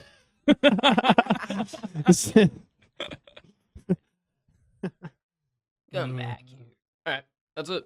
So That's all? yeah. Okay. That is all the questions. Got a bunch of NFL games to enjoy. A lot of playoff implications this weekend. Luke, do you have anything for the people before we get out of here? Do I need to open Mike's gift on camera? Oh, facts. Or am I doing that off camera? I'll talk to Mike. We'll figure it out. You're going to be back here to record the day after Christmas, so Yeah. it won't be that Well, late. Mike was saying, he's like, when's the next time you go to Grayson's? Yeah. And he was like, and I was like, Thursday. I can bring it to you right now. Let's do that. Okay. And we'll get out I'll of grab the here. gift right now. I paused, but you're good. Oh, you paused? You're good. You're good. Yeah. This was another Second and Short podcast. Reeling in on Christmas here. Oh yeah. Yeah. Christmas is coming up. Less than a week away. Yeah, I know. That's great. It does not feel like Christmas. No, it's on whatsoever. a Wednesday this year, right? Yeah. Very weird. Very, very weird. But We're talking about Christmas. we were talking about Christmas. We didn't coming up. actually plug anything. Thank you. Yeah, I didn't plug anything yet, Grayson. So while I'm opening this, if you want to. Saved it to Yeah, you. so make sure you guys are subscribed here on YouTube. You like the video, you comment what I don't know, one of our boneheaded takes of the day, and then make sure you turn on post notifications on YouTube as well. College football show next week on the day after Christmas comes out. So we got a big college football playoff special coming out. Got Monday episodes of the podcast, Friday episodes of the podcast. You got to be tuned into. Follow us on Instagram. Stay up to date with everything we got going on at Second and Short. How do you like your Christmas gift? I appreciate it, Mike. It's very soft. Is it pajamas? I believe it is a pajama set. Oh. Did you get Florida State? No, I did get Florida State. It was just a sweatshirt. It's too small. Got me the wrong size. Dang. Well, thanks, Mike. I like it. Feel how soft that is, Grayson. Yeah, This it looks is way like too Quite nice. Small. Yeah. Hopefully this brings us some good luck. maybe. Yeah, appreciate it, Mike. Those are Shout out, very Mike. Smooth. Ethan, stop drawing up plays, bro. We got to outro the pod. Do it. Make sure you join the Second and Short subreddit, r/2ND8ND short. You can submit your questions for questions time. If anybody's wondering about the jersey behind me, today is 6 years since the unfortunate passing of my friend Reed. That's just for him. Yeah, that was a weird way to end the podcast. But Luke, Ethan, thank you for joining me today. Welcome. I will catch you guys on Monday's episode, and then I'll catch you guys on the college football show. Everybody, have a Merry Christmas. I know I'll see you guys again. Luke will not before Christmas. Unfortunately. And then we'll be back here. We're going to be recording on Boxing Day. It's going to come out on next Friday, of course. But we will see you guys then. Luke, feel free. Anything else? No, I'm chilling, man. You don't want to say Merry Christmas? You just want me to say it for you? Happy holidays. Happy holidays. Yeah, all let's right. be all I'm a Merry inclusive. Christmas guy, and I'm Jewish. So happy holidays as well. But I'm going to see you guys plenty more, so it doesn't matter. I've got a chance to correct myself. We'll see you guys later. Peace. Merry Christmas.